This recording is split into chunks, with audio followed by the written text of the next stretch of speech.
السلام علیکم، صبح بخیر، گڈ مارننگ اور آداب عرض ہے. آج خوشی بہت زیادہ ہے آپ کو گڈ مارننگ کہنے کی بھی اور دن کا آغاز کرنے کی بھی، کیونکہ ہمارے پاس بہترین خبر ہے اور وہ یہ کہ پاکستان وہ واحد ایسا ملک ہے جو کہ سیمی فائنل تک پہنچ گیا ہے T20 ورلڈ کپ میں، اور وہ بھی اتنی آسانی سے. بالکل جی، ویل پلیڈ بوائز، آپ نے بہت اچھا کھیلا اور پہلی دفعہ اگر مگر کے بغیر آپ سیمی فائنل تک پہنچ گئے اتنی آسانی سے اور اتنے رنز بنا لیے جو خود نہیں دوبارہ بنا سکتے. بالکل جی، اور بہت اچھی پرفارمنس دی ہے.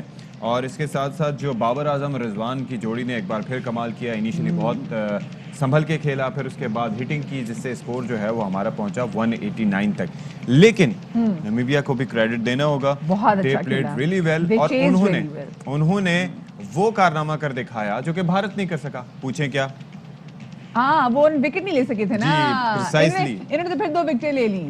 انہوں نے پھر 2 وکٹیں لے لی، انہوں نے پارٹنرشپ توڑی. بھارت یہ بھی نہیں کر پایا تھا. تو جناب یہ بڑی اچھی بات ہے. اور مجھے یہ لگتا ہے کہ یہ جو ہمارا پی ایس ایل تھا، ایک تو آئی پی ایل تھا جو انڈین تھا جس کا نقصان ہوا بھارتی ٹیم کو، لیکن پی ایس ایل کے جو ایک ایرا تھا 2012 سے 2016 تک ہماری کرکٹ بڑی متاثر رہی ہے اور اس کے اندر ہماری پرفارمنسز بھی اتنی اچھی نہیں رہی. لیکن اس کے بعد یہ جو ابھی ہم ورلڈ کپ کھیل رہے ہیں تو یہ وہ پی ایس ایل ایرا کے بعد کی ہماری ٹیم ہے. آپ دیکھ لیں اس کی پرفارمنس. ستی بیسکلی مسئلہ یہ ہوتا ہے کہ آپ کا جو ایگریشن لیول ہے نا اس کا بھی بہت حد تک کردار ہوتا ہے. پاکستانی کرکٹ ٹیم پہ بہت زیادہ پریشر تھا، اسپیسیفکلی جب نیوزی لینڈ آیا اور اس کے بعد انہوں نے کہا جی سیکیورٹی تھریٹس ہیں، وہ واپس چلا گیا. پھر انگلینڈ نے بھی آنے سے انکار کر دیا. تو کھلاڑیوں نے اس کو جس طریقے سے لینا چاہیے تھا، کھلاڑیوں نے اس کو ایگزیکٹلی ویسے ہی لیا. پھر وہ ان کی پرفارمنس میں بھی نظر آیا. جیسے ایگریشن ہم دیکھ رہے ہیں کہ افغانستان بہت اچھا کھیل رہا ہے. افغانستان نے جب پاکستان کے ساتھ مقابلہ تھا تو وہ انڈیا سے اچھا کھیلا. افغانستان نیوزی لینڈ سے بھی بہتر کھیلا، کیونکہ نیوزی لینڈ جیسی دھماکے دار ٹیم بھی سمہاؤ پاکستان کے سامنے اپنے پیر جمانے میں کامیاب نہیں ہو سکی. اور کل نمیبیا نے اتنا اچھا کھیلا، 190 رن. آپ سوچیں کیا کمال ٹارگٹ ہم نے ان کو دیا. اور اس کے بعد 144 ان کی جانب سے بنا لینا تو hats of two them. Yes, for a new team it is great. تو چلیں جی، مزید بھی ہم بات کریں گے کئی اہم ایشوز پر، کئی اہم سٹوریز شامل کریں گے، لیکن پہلے ٹاپ سٹوریز.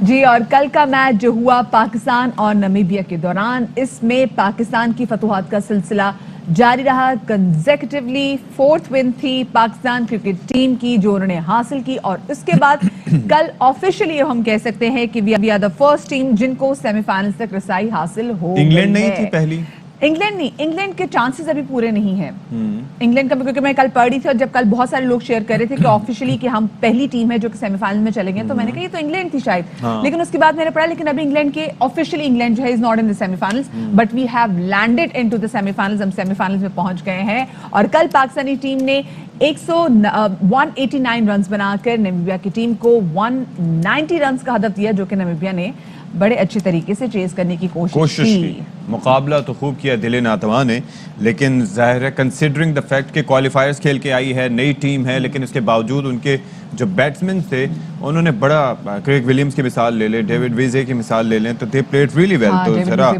آپ دیکھیں کہ جس طریقے سے، اور اگر یہی ہم دیکھ رہے ہیں کہ بابر اعظم کی پرفارمنسز کا سلسلہ یہی رہا as a captain, as a player, تو وہ بہت جلد ڈیوڈ ملان کو پیچھے چھوڑ دیں گے اور T20 رینکنگز میں نمبر 1 پہ آ جائیں گے. اچھا، ویسے مجھے نا کل کے میچ میں بڑی کیوریوسٹی رہی. کل جب بابر اعظم جب آؤٹ ہوئے ہیں تو ڈیوڈ ویسن سے کیا بات کر رہے تھے. وہ جو بڑا کیمرہ ان پہ رکا ہے، وہ آپس میں کچھ جو ہے وہ ایکسچینج کر رہے تھے، جملوں کا تبادلہ کر رہے تھے. تو میں سوچی تھی کیا ایسے الفاظ ہوں گے جو آپس میں انہوں نے جو ہے جن کا تبادلہ کیا ہے.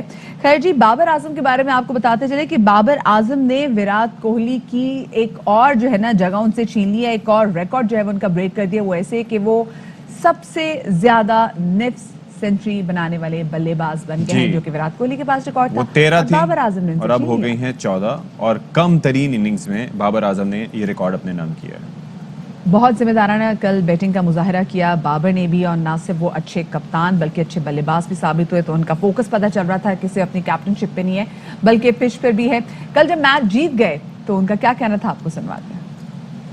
ڈفرینٹ پلان تھا ہمارا کہ پہلے بیٹنگ کریں گے. جس طرح حفیظ بھائی نے پرفارم کیا, فارم میں آئے, وہ ہمارے لیے کافی کروشل بیٹسمین ہیں, ان کا فارم میں آنا بہت ضروری ہے. اور جس طرح انہوں نے آج بیٹنگ کی الحمدللہ وہ فارم میں آئے. اور حسن علی کو کنڈیشنز کے حساب سے تھوڑا سا چینج کیا کہ فاسٹ بالر کو ہیلپ مل رہی تھی تو اس لیے نیا بول کرایا. سیکنڈ ٹائم تھوڑا سا ڈیو فیکٹر تھا جس کی وجہ سے فیلڈرس کو مشکل ہو رہی تھی. ایز اے ٹیم اور ایز اے کپتان مجھے پورا کانفیڈنس ہے سیمی فائنل میں جو ہمارا رول ہوگا, جو ہماری پلاننگ ہوگی اس کے حساب سے اتریں گے اور ایسے ہی 100% دیں گے. اچھا, میچ میں رضوان کا بلہ بھی خوب چلا. انہوں نے 50 گیندوں پر 79 رنز کی شاندار اور دھواں دھار اننگز کھیلی. رضوان کا کیا کہنا تھا وہ بھی آپ کو ذرا دکھائیں گے. میں بہت مشکل تھا, ٹرکی کنڈیشن سے سمجھ نہیں آ رہی تھی. جب ہم نے پراپر گیم بھی کھیلا تو مشکل تھا, جب ہیٹنگ پہ آئے تو بھی مشکل تھا. تو واپس ایک دم پلان یہی کیا کہ ہم تھوڑا سا لمبا لے کے چلے جاتے ہیں اور پھر ایک ہینڈ مین پہ اٹیک کریں گے. میں کریڈٹ یہاں پہ ان کی ٹیم کی بالرز کو دوں گا, جس طرح ہم لوگوں نے شروع میں بولنگ کی ہے ایک ہی جگہ پہ کرتے رہے. حفیظ بھائی نے بتایا تھا کہ جب آپ کے شاٹ نہیں لگ رہے تو اس کا مطلب یہ ہوتا ہے کہ آپ کا ٹائم آتا ہے. اس اینڈ میں یہ پلان تھا میرا کہ آخری اوور ہے اور میں نے اس کو انشاءاللہ لوٹنا ہے. ہماری پوری ٹیم کافی جیل ہے اور کہاں پہ جو ہمیں ضرورت ہوتی ہے ہمارے بالرز بہت الحمدللہ تگڑے بولنگ کر رہے ہیں. سارے باکسز ٹک ہو گئے. بس پوری قوم سے ریکویسٹ ہے کہ دعاؤں میں یاد رکھیں. اور کل کے میچ میں ٹارگٹ کو 190 تک پہنچانے میں سب سے اہم کردار رہا حفیظ کا, ہمارے پروفیسر کا, جنہوں نے آخری اگر اوور دیکھا جائے تو وہ خالی جانے ہی نہیں دیا. اس میں ہم نے دیکھا کہ انہوں نے اس میں چوکے بھی مارے, اس میں انہوں نے چھکے بھی مارے اور جناب جو سامنے ٹیم تھی ان کے پسینے چھڑوا دیے. تو میں تو کل یہ کہہ رہی تھی کہ بھئی کیا منی ہائیس کے پروفیسر ہوگا جو ہمارا پروفیسر ہے, کہ کتنا کمال اور زبردست کھیلا ہے اور کیا کمال طریقے سے رنز چھوڑے انہوں نے. اچھا جی, اس کے بعد باری آئی پاکستانی بولرز کی اور حسب توفیق جس طریقے سے ہم نے دیکھا کہ اس پورے ایونٹ میں پاکستانی بولرز نے ایک یونٹ کی طرح کھیلا اور شاندار پرفارمنس دکھائی. حارث رؤوف ہوں, اس کے علاوہ شاہین شاہ آفریدی ہوں, جو ہمارے سپنرز ہیں وہ ہوں, عماد وسیم. لیکن جناب کیا شاندار ان کی جانب سے پرفارمنس دکھائی گئی, کس طرح سے وکٹیں اڑائیں دیکھیے ذرا. اب پاکستان صرف اور صرف ستی اف آئی ایم ناٹ رانگ تو صرف اور صرف 2 میچز کی دوری پر ہے ٹرافی گھر لانے میں. ایک تو ہے سیمی فائنل. اب یہ نہیں مجھے پتا چل رہا کہ پاکستان کا سیمی فائنل کس کے ساتھ ہونے جا رہا ہے. ساؤتھ افریقہ کے ساتھ. اچھا لیٹس ہوپ, کیونکہ South Africa is playing really well. انہوں نے 4 میچز کھیل کے 3 جیتے ہیں اور آسٹریلیا بھی جو ہے مقابلہ کر رہی ہے کہ کسی طرح سے وہ اوپر آ جائے, but chances are bright for South Africa. اچھا, جہاں تک انگلینڈ کی ہم بات کر رہے تھے تو مجھے یہ لگتا ہے مدیحہ کہ اگر جس فارمولے کے پیش نظر ہماری ٹیم اگر پہنچی ہے ورلڈ کپ کے سیمی فائنلز میں کہ 4 میچز کھیلیں 4 میچز جیتے ہیں, تو انگلینڈ کی ٹیم نے بھی 4 میچز کھیل کے 4 جیتے ہیں. تو آئی بلیو کہ they have qualified for the semi finals. باقی کنفرمیشن ابھی کچھ ہی دیر میں شاید پہلے کل کا میچ جیتنے سے پہلے پوائنٹ ٹیبل پہ پاکستان کا نمبر بھی پوائنٹ سے وہ 6 سے اور انگلینڈ کے ہاں ٹھیک ہے اب بڑھ گئے. اور انگلینڈ کے جیتنے کے بعد اب جو ریسنٹلی میچ ہے اس کے بعد انگلینڈ کے 6 ہیں. تو دیکھا جائے تو پوائنٹ ٹیبل پہ پاکستان از آن دی ٹاپ. ہم تو گروپ بی میں, وہ گروپ اے میں, گروپ اے میں they are on the top. ہاں, اور گروپ بی میں of course we are on the top, جو آپ کے سامنے آپ دیکھ بھی سکتے ہیں کہ پاکستان اس وقت پوائنٹ ٹیبل پر 8ویں نمبر پر ہے, افغانستان 4تھے نمبر پر ہے اور یہ ہے گروپ بی جس میں آپ دیکھ سکتے ہیں کہ انڈیا سیدھا چھلانگ مار کے 5ویں نمبر پہ ہے. اور دیکھتے جی کوئی بعید نہیں, یو نیور نو کہ انڈیا اسکاٹ لینڈ کی جگہ پہ آ جائے, اسکاٹ لینڈ انڈیا سے اوپر آ جائے. یہ تو ہم گروپ 2 کا دکھا رہے ہیں جس میں لکھا ہوا ہے کہ top 2 teams will qualify for the semi finals and as far now Pakistani team. Imagine کہ پاکستان اور افغانستان, مطلب پاکستان تو پھر بہت اچھی ٹیم ہے but Afghanistan New Zealand India سے اوپر ہوگا. سب بہت اچھی افغانستان کی جانب سے بڑی اچھی گیم کھیلے گی. اچھا, کل کے میچ میں کل ہم دیکھا کہ کہیں مس فیلڈنگ بھی ہوئی تو بہت اہم کیچز تھے. جیسے شاہین شاہ آفریدی نے جب ایک کیچ مس کیا تو میں تو ایسے پھیپڑوں پہ چیخیں ماری تھی. میرے خیال سے اللہ نے مجھے 15 پھیپڑے عطا کر دیے تھے, بس وہاں تک آواز نہیں پہنچی میری. ورنہ شاہین شاہ آفریدی مجھے معافی کی ٹویٹ کرتے تھے کہ سوری باجی مجھ سے کیچ مس ہو گیا. بٹ ایک کیچ, یہ وہ کیچ تھا اور اتنا ایکسپیکٹ کیا جا رہا تھا کہ یہ تو جناب وکٹ گئی ہی گئی. لیکن جب یہ لیکن کہا جا رہا تھا کہ کیونکہ موسم ایسا تھا تو اس کی وجہ سے جو ہے نا بال بھی جو تھی وہ کافی زیادہ ویٹ تھی تو یہ بھی اچھا جی. اب جناب یہ تو شاہین شاہ آفریدی چلیں جی بولنگ بڑی اچھی کرتے ہیں, یہ کیچ چھوڑ دیا انہوں نے, ڈائیو تو بڑی اچھی ماری تھی, پکڑ لیتے تو اچھا ایک تصویر بھی کلک ہوتی اس کی. لیکن بہرحال جو نمیبیا کے وکٹ کیپر تھے انہوں نے کیا شاندار کیچ پکڑا تھا بھائی, وہ ذرا دیکھیں. سچ اے گڈ کیچ, یہ دیکھیں. اچھا یہ ڈیسیو ہو رہے تھے, دیکھیں جب کیپر ہیں آپ کو لگ رہا ہے کہ بال لیگ سائڈ کی طرف جا سکتی ہے, انسٹیڈ جو ہے وہ ڈیویٹ ہوئی بیٹ سے اور اس سائڈ پہ گئی, but he played really well, he took a very good catch. That was one beautiful catch. دیکھیں میں جس وقت میچ دیکھ رہی تھی نا تو میں اس وقت جذبات کے ان منازل پہ تھی کہ میں نے بالکل بھی اپریشیٹ نہیں کیا, مجھے غصہ بڑا ان پہ. لیکن بعد میں جب میں نے ہائی لائٹس دیکھی نا I was like what a brilliant catch, कितना खूबसूरत, फिर से चाहेंगे जरा आप देखिए ये चीज देखें, ही वाज अलर्ट, जा रहे थे He अपने was, लेग साइड पे हाँ, कि वहां पर बॉल जा सकती है, लेकिन बेहतरीन, हाथ उनका जो है हाँ। वो उस तरफ तैयार था। तो जनाब, अब हम इस मामले पर अपने तज्जिए और तबसरों का जो सिलसिला यहीं रोकते हैं और शामिल करते हैं अपने साथ नुमाइंदा खुसूसी बराए खेल जनाब इज़्ज़तमाब शाहिद हाशमी साहब, और उनसे हम ज़रा बात करेंगे कि क्या इस वक्त की विजन है। पॉइंट्स टेबल के हवाले से मैं क्लैरिटी चाहूँगा। शाहिद भाई, आप तक मेरी आवाज़ पहुँच रही होगी, ये ज़रा बताएं ना कि कौन कौन सी टीमें अब तक सेमीफाइनल में जा चुकी हैं पाकिस्तान के अलावा? देखिए, पाकिस्तान वो वाहिद टीम है जो अब तक पाकिस्तान वो वाहिद टीम है जो अब तक सेमीफाइनल में पहुंची। इंग्लैंड क्यों नहीं पहुंचा अभी तक? हाँ, ये बताएं 4 मुझे। विन पर, इसलिए कि उनका जो ग्रुप है वो वाइड ओपन है। 3 टीमें ऐसी हैं जो 4 विन पर जा सकती हैं। इंग्लैंड ऑलरेडी 4 विन पर है, ऑस्ट्रेलिया भी जा सकती है 4 विन पर, और साउथ अफ्रीका भी जा सकती है 4 विन पर। तो इस ग्रुप में जब साउथ अफ्रीका और इंग्लैंड का मैच होगा तब हमें पोजीशन वाज़ेह होगी कि कौन सी 2 टीमें सेमीफाइनल में पहुंचेंगी और कौन सी टीम हमसे खेलेगी। उस ग्रुप की जो नंबर 2 टीम होगी वो हमसे खेलेगी। तो इसलिए परमुटेशन और जो स्टैटिस्टिक्स होते हैं उनको देखना होता है। हाँ हमें ये जी, वो देखना होता है बड़े कि मैटर कौन सी करते हैं। 3 टीमें हैं हाँ। जो सेमीफाइनल में। सही। तो ऑस्ट्रेलिया और साउथ अफ्रीका भी सेमीफाइनल में आ सकती हैं, इसीलिए इंग्लैंड अभी क्वालिफाई नहीं किया, वो कि वो बड़े स्ट्रांग फुटिंग पर हैं। सही। अच्छा हाशमी साहब, ये बताइएगा कि अब चांसेस क्या लग रहे हैं? खैर, हमने तो जब पाकिस्तान का लास्ट मैच भी हुआ था जो अफगानिस्तान से जीता था, उसमें भी पता चल गया था कि बहुत ही कम इम्कान है कि पाकिस्तान सेमीफाइनल में, इनफैक्ट उस वक्त लग रहा था कि हम तब भी पहुंच गए सेमीफाइनल्स में, लेकिन ऑफिशियली अनाउंस होना बाकी था जो कि कल हो गया। अब आपको क्या लग रहा है कि सेमीफाइनल्स में ऐसी कौन सी टीम है जो पाकिस्तान के मद्दे मुकाबले होगी?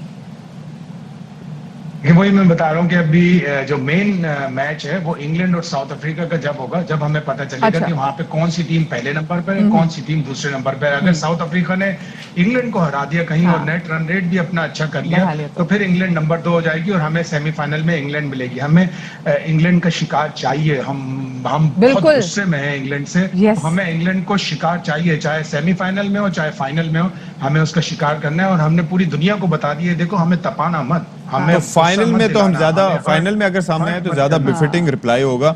अच्छा ये बताएं कि ये जो हमारी परफॉर्मेंस रही नामीबिया के खिलाफ, हमारी तो चले एंटीसिपेटेड थी, लेकिन नामीबिया ने जिस तरह से बॉलिंग की इनिशियली और उसके बाद में चेस करते हुए जिस तरह से बैटिंग की, उस पर आप क्या कमेंट करेंगे?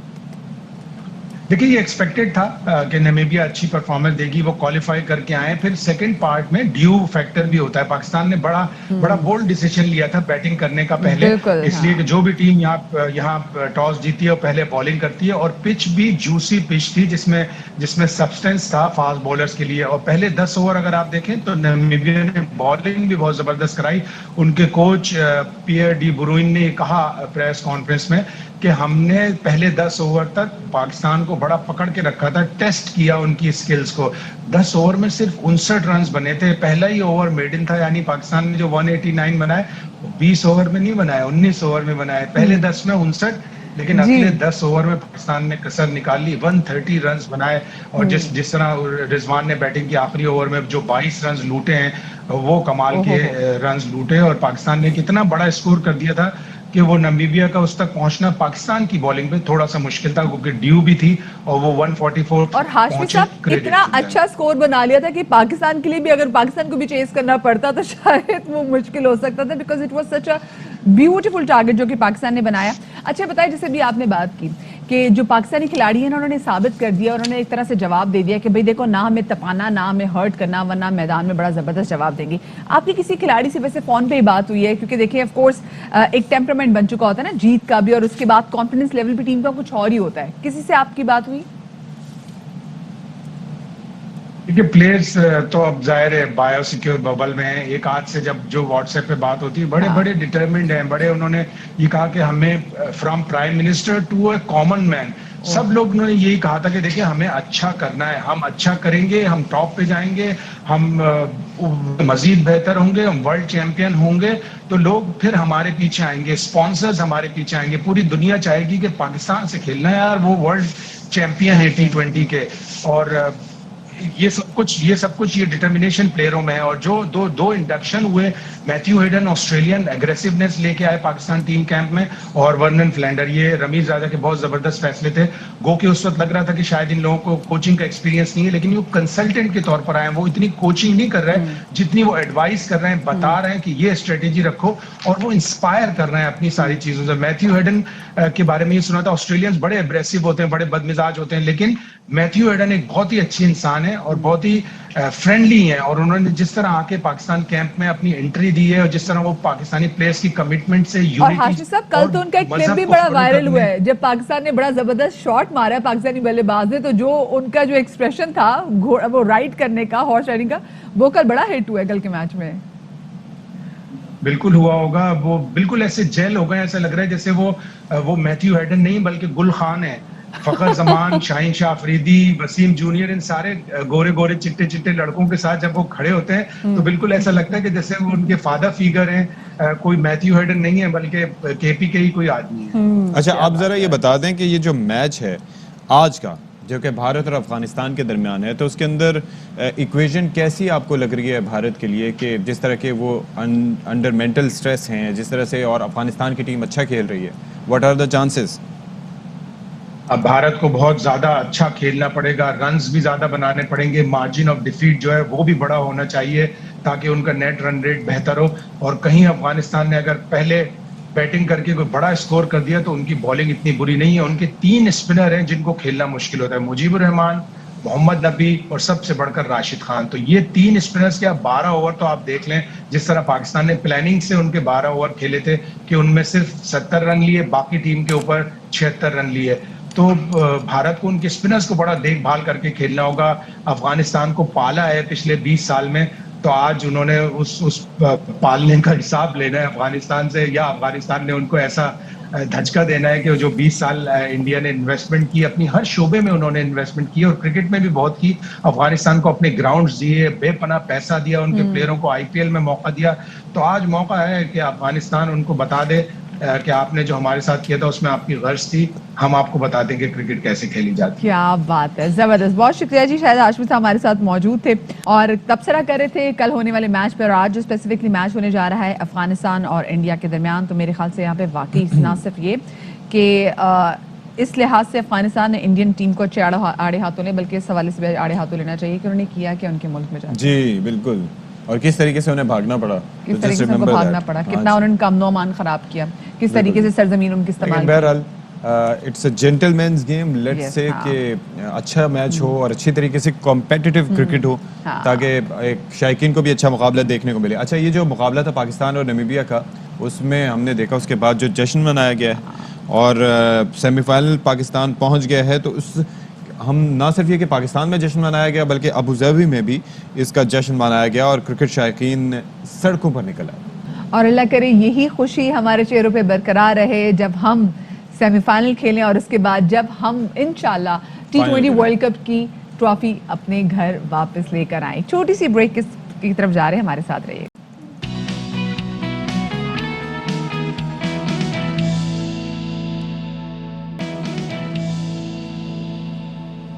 आपको ब्रेक के बाद एक बार फिर से खुश आमदीद कहते हैं, और ब्रेक के बाद आपको एक अहम तरीन खबर देते चलें कि वफाकी वज़ीर इत्तलात व नशरियात फवाद चौधरी कहते हैं कि अवाम की तकालीफ का तदारुक वज़ीर आज़म की पहली तरजीह है। वज़ीर आज़म अवाम को रिलीफ फराहम करने के लिए हर हद तक जाएंगे। कौम से खिताब में मुल्क की तारीख के बड़े अवामी रिलीफ पैकेज का ऐलान करेंगे, और रिलीफ पैकेज अवाम की मुश्किलात में कमी लाएगा। रिलीफ पैकेज अवाम की जिंदगियों में आसानियाँ पैदा करने के लिए संग मील साबित होगा। तो जनाब, ये फवाद चौधरी साहब ने ट्वीट किया है और वो ये कहते हैं कि वज़ीर आज़म अवाम को रिलीफ फराहम करने के लिए हर हद तक जाएंगे, और अवाम की तकालीफ का तदारुक वज़ीर आज़म की पहली तरजीह है। याद रहे कि आज वज़ीर आज़म इमरान खान की जानिब से ये कहा जा रहा है, कल भी फवाद चौधरी साहब ने ट्वीट की थी, उन्होंने कहा था कि आज अवाम के लिए रिलीफ पैकेज का ऐलान किया जाएगा। अब ज़रा आगे बढ़ते हैं और आपके लिए ہم اچھی خبر یہ شیئر کرتے چلیں جو کہ پاکستانی عوام کے لیے ایک اچھی خبر ہے، اور وہ اچھی خبر یہ ہے کہ جی ملک میں برآمدات میں اضافے کا سلسلہ جاری ہے۔ وزارت تجارت کے مطابق اکتوبر کی برآمدات میں 17% سے زائد اضافہ ہوا ہے اور 2 ارب 47 کروڑ 10 لاکھ ڈالر کی برآمدات ہوئی ہیں۔ بالکل جی، ایکسپورٹس میں اضافہ ہو رہا ہے اور گزشتہ سال کے اسی مہینے میں 2 ارب 10 کروڑ 40 لاکھ ڈالرز کی ایکسپورٹس ہوئی تھیں۔ اچھا 7 کروڑ جو 10 لاکھ ڈالرز کی جو ایکسپورٹس ہیں ان میں اضافہ ہوا ہے، اور اس کی ایک وجہ یہ بھی ہے کہ کووڈ-19 کے بعد جو سچویشن تھی 2020 میں وہ کافی عجیب سی تھی۔ اگر مالی سال کی بات کریں تو گزشتہ سال کے مقابلے میں ایکسپورٹس میں 25% اضافہ ہوا ہے، اور اس کے ساتھ ساتھ یہ جو بڑھتی برآمدات ہیں، یعنی کہ یہ جو ایکسپورٹس ہماری بڑھتی جا رہی ہیں، جو نمبرز چینج ہو رہے ہیں، اس کے ہماری معیشت پر کیا اثرات ہوں گے، اس پر بات کر لیتے ہیں۔ ہمارے ساتھ موجود ہیں ماہر معاشیات حسن بیگ صاحب۔ بہت شکریہ حسن صاحب، آپ نے ہمارے لیے وقت نکالا۔ سر یہ ذرا فرمائیے گا کہ یہ فی الوقت جو برآمدات بڑھ رہی ہیں، یہ حکومت کے لیے اچھی خبر ہے، عوام کے لیے اچھی خبر کب آئے گی؟ جی میرا خیال ہے، تھینک یو ویری مچ، شکریہ آپ کا موقع دینے کا۔ بات یہ ہے کہ یہ ایک بہت بڑی خبر ہے اور بہت اچھی خبر ہے کہ ہماری جو ایکسپورٹس ہیں وہ آل ٹائم ہائی جا رہی ہیں، اور اس کے ساتھ ساتھ ہماری امپورٹس بھی بڑھ رہی ہیں۔ دیکھیں ہماری جو ایکسپورٹس ہیں پچھلے اگر 4 مہینوں میں جولائی ٹو اکتوبر دیکھیں تو یہ 9.5 بلین کے قریب ہے، اور ہماری جو امپورٹس ہے وہ اراؤنڈ 25 بلین پہ چلی گئی ہے۔ تو ہمارا یہ جو ٹریڈ امبیلنس ہے وہ اپنی جگہ پہ کافی ہمارے لیے کنسرن کا باعث ہے۔ اس کو دیکھنا بھی ضروری ہے، گو کہ ہمارے فارن ریمیٹنسز بھی بڑھے ہیں اور ہم 10-11 بلین پہ پہنچے ہوئے ہیں۔ تو اس وجہ سے ہماری بہت سارے یعنی یہ جو بیلنس اس کا ٹریڈ کا بیلنس ہے اور کرنٹ اکاؤنٹ ڈیفیسٹ ہے وہ کہیں آف سیٹ ہو جاتا ہے۔ لیکن بات یہ ہے کہ ہمارے لیے امپورٹس بہت بڑا ایک فیکٹر ہے۔ ایکسپورٹس بڑھی ہے اور ایکسپورٹس میں اور بڑھانے کی ضرورت ہے، اور ایکسپورٹس میں زیادہ جو بڑھانے کی ضرورت ہے وہ ویلیو ایڈیشن ہے۔ آپ کو پتہ ہے 60% سے زیادہ جو ہماری ایکسپورٹس ہیں وہ بیسیکلی ٹیکسٹائل اور ٹیکسٹائل ریلیٹڈ پروڈکٹس ہیں۔ تو اس میں ہماری جو برانڈنگ ہے، جو ویلیو ایڈیشن ہے، جو نئی ٹیکسٹائل پالیسی کا بھی حصہ ہے، تو اس کو میرا خیال ہے کہیں نہ کہیں ہمیں ایڈریس کرنا چاہیے، ڈی ایل ٹی ایل کو بھی ایڈریس کرنا ہے، تو ہماری ایکسپورٹس اور بہتر ہو سکتی ہے۔ حسن صاحب یہ بتائے گا کہ ٹیکسٹائل کی تو ہمیشہ سے ہم ایکسپورٹرز بہت اچھے رہے ہیں، اس کے علاوہ اور کون کون سے سیکٹرز ہیں جس میں ہماری ایکسپورٹ بڑھی ہے؟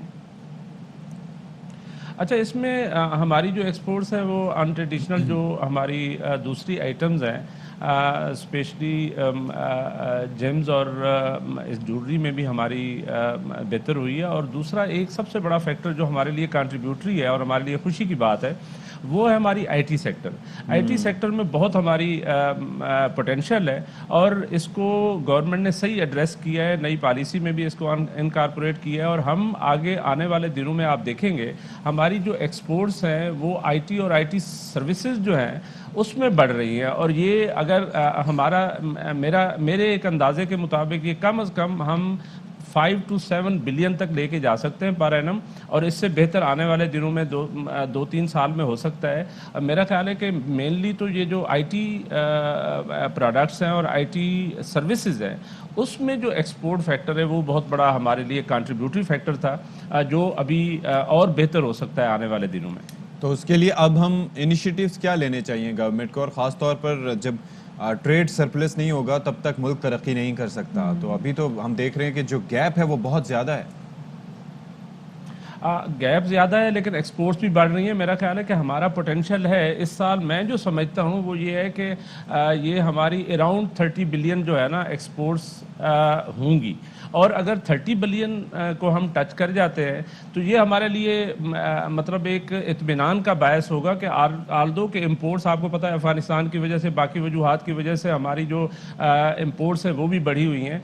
اس میں زیادہ جو ہے وہ ہمارا بیسیکلی آئل، اور آپ کو پتہ ہے ویکسین بھی ہم امپورٹ کر رہے ہیں، وہ والی چیزیں ہیں، کیونکہ یہ چیزیں تو ہمارے لیے نیسیسٹی ہے، تو اس کو تو ہم نے بڑھانا ہے۔ اس کے علاوہ تو آپ کی انڈسٹری نہیں چل سکتی، آپ کا کوئی کارخانہ نہیں نہیں چل سکتا.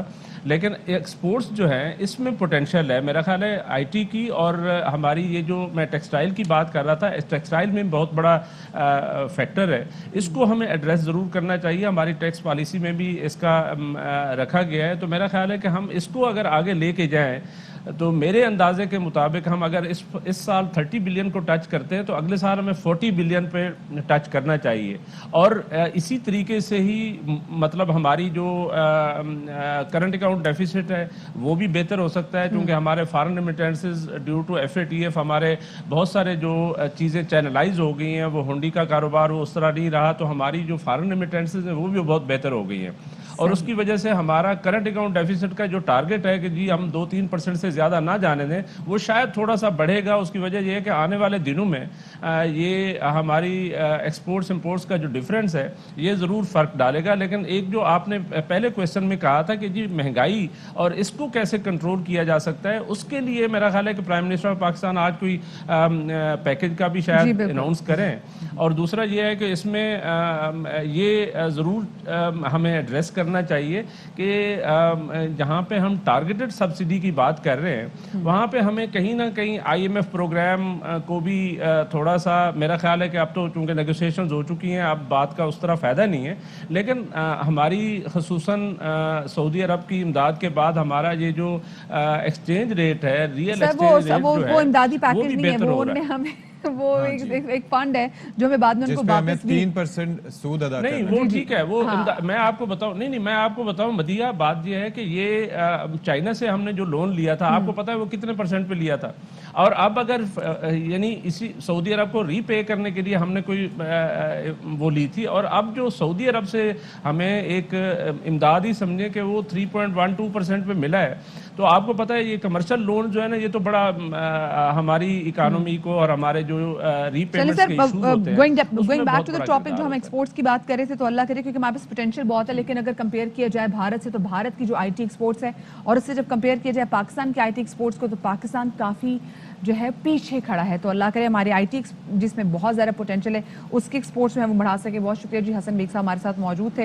They have been doing wonders in the IT industry like for ages, because آپ کو یاد ہے کہ initially Yahoo کے servers like back in the 2000 کے شروع میں بھی ہم سنتے تھے کہ وہ انڈیا میں موجود ہیں, کیونکہ وہاں پہ انسرٹنٹی نہیں ہے فیکٹر. ہمارے ہاں پاکستان میں somehow کہیں نہ کہیں جب ہم اس کی ڈیجیٹل میڈیا کے والے سے بات بھی کرتے ہیں تو ہماری انسرٹنٹی کا کچھ فیکٹر آ جاتا ہے. ہم دیکھتے ہیں کہ بڑے بڑے جو فرینچائزز ہیں وہ انڈیا میں ضرور موجود ہیں, بٹ somehow وہ پاکستان میں موجود ہونے چاہیے جن کا لاس ایک طریقے سے ہم برداشت بھی کر رہے ہیں.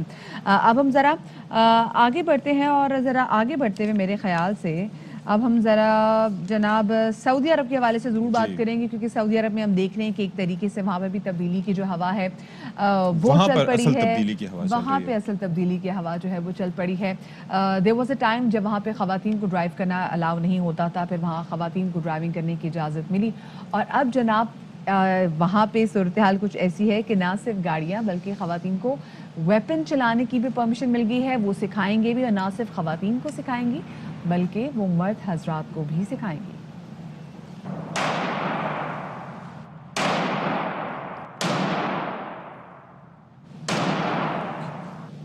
کیا بات ہے جی, زبردست ہے جی. مطلب یہ خاتون ٹریننگ دیں گی مرد حضرات کو بھی اور خواتین کو بھی, اور نشانے بڑے پکے مار رہی ہیں. مدیہ آپ کو آتی ہے گن چلانا؟ نہیں, مجھے گن چلانے نہیں آتی, مجھے تو اس کی پٹاخ آواز سے ہی میری جان نکل جاتی ہے. بٹ آئی ہیو ٹرائیڈ, میں نے بالکل میں نے ایک مشق میں حصہ لیا تھا. ہاں, ناٹ حصہ لیا تھا بٹ مجھے نے ٹرائی کروایا تھا, تو اٹ واز بڑی رسپانسبلٹی ہوتی ہے جب آپ کے ہاتھ میں. نہیں تو آپ بارڈر پہ جا کے اگر آپ چلائیں تو پھر اس سائڈ کی رسپانسبلٹی آپ پہ نہیں آئے گی.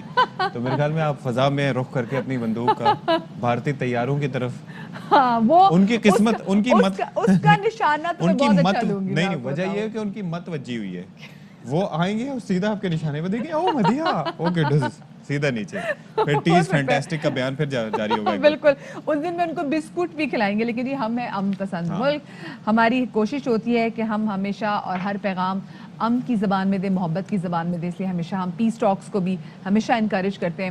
اور دیکھیں میچ میں ہمیں آپ کو پتہ ہے ہم تھوڑے ایکسائٹیڈ ہو جاتے ہیں, لیکن پھر بھی ہم نے کبھی بھی ایسی بات نہیں کی بلو دا بیلٹ بات نہیں کی جو کہ انڈینز کرتے ہیں, بعد میں بیٹھ کے ہم یہاں سے پچھتائیں. اور باقی انڈین میڈیا جو کرتا ہے وہ آپ کے سامنے ہے, لیکن the way they treat their stars, جس طریقے سے انہوں نے وراٹ کوہلی کو ٹریٹ کیا, दैट इज पैथेटिक. छोटी सी ब्रेक के बाद मिलते हैं.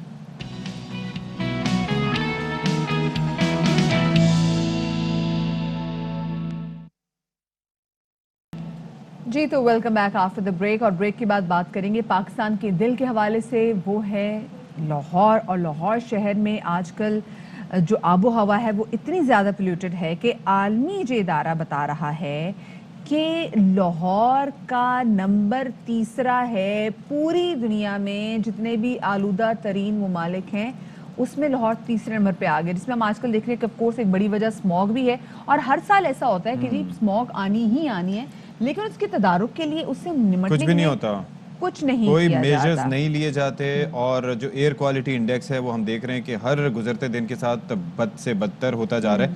And it is not just in Lahore. Karachi शहर की मिसाल ले लें तो वहाँ पर सूरत हाल कौन सी जो है वो ठीक है. अच्छा, आज कंपैरेटिवली आप सोचेंगे कि आज क्या मसला है.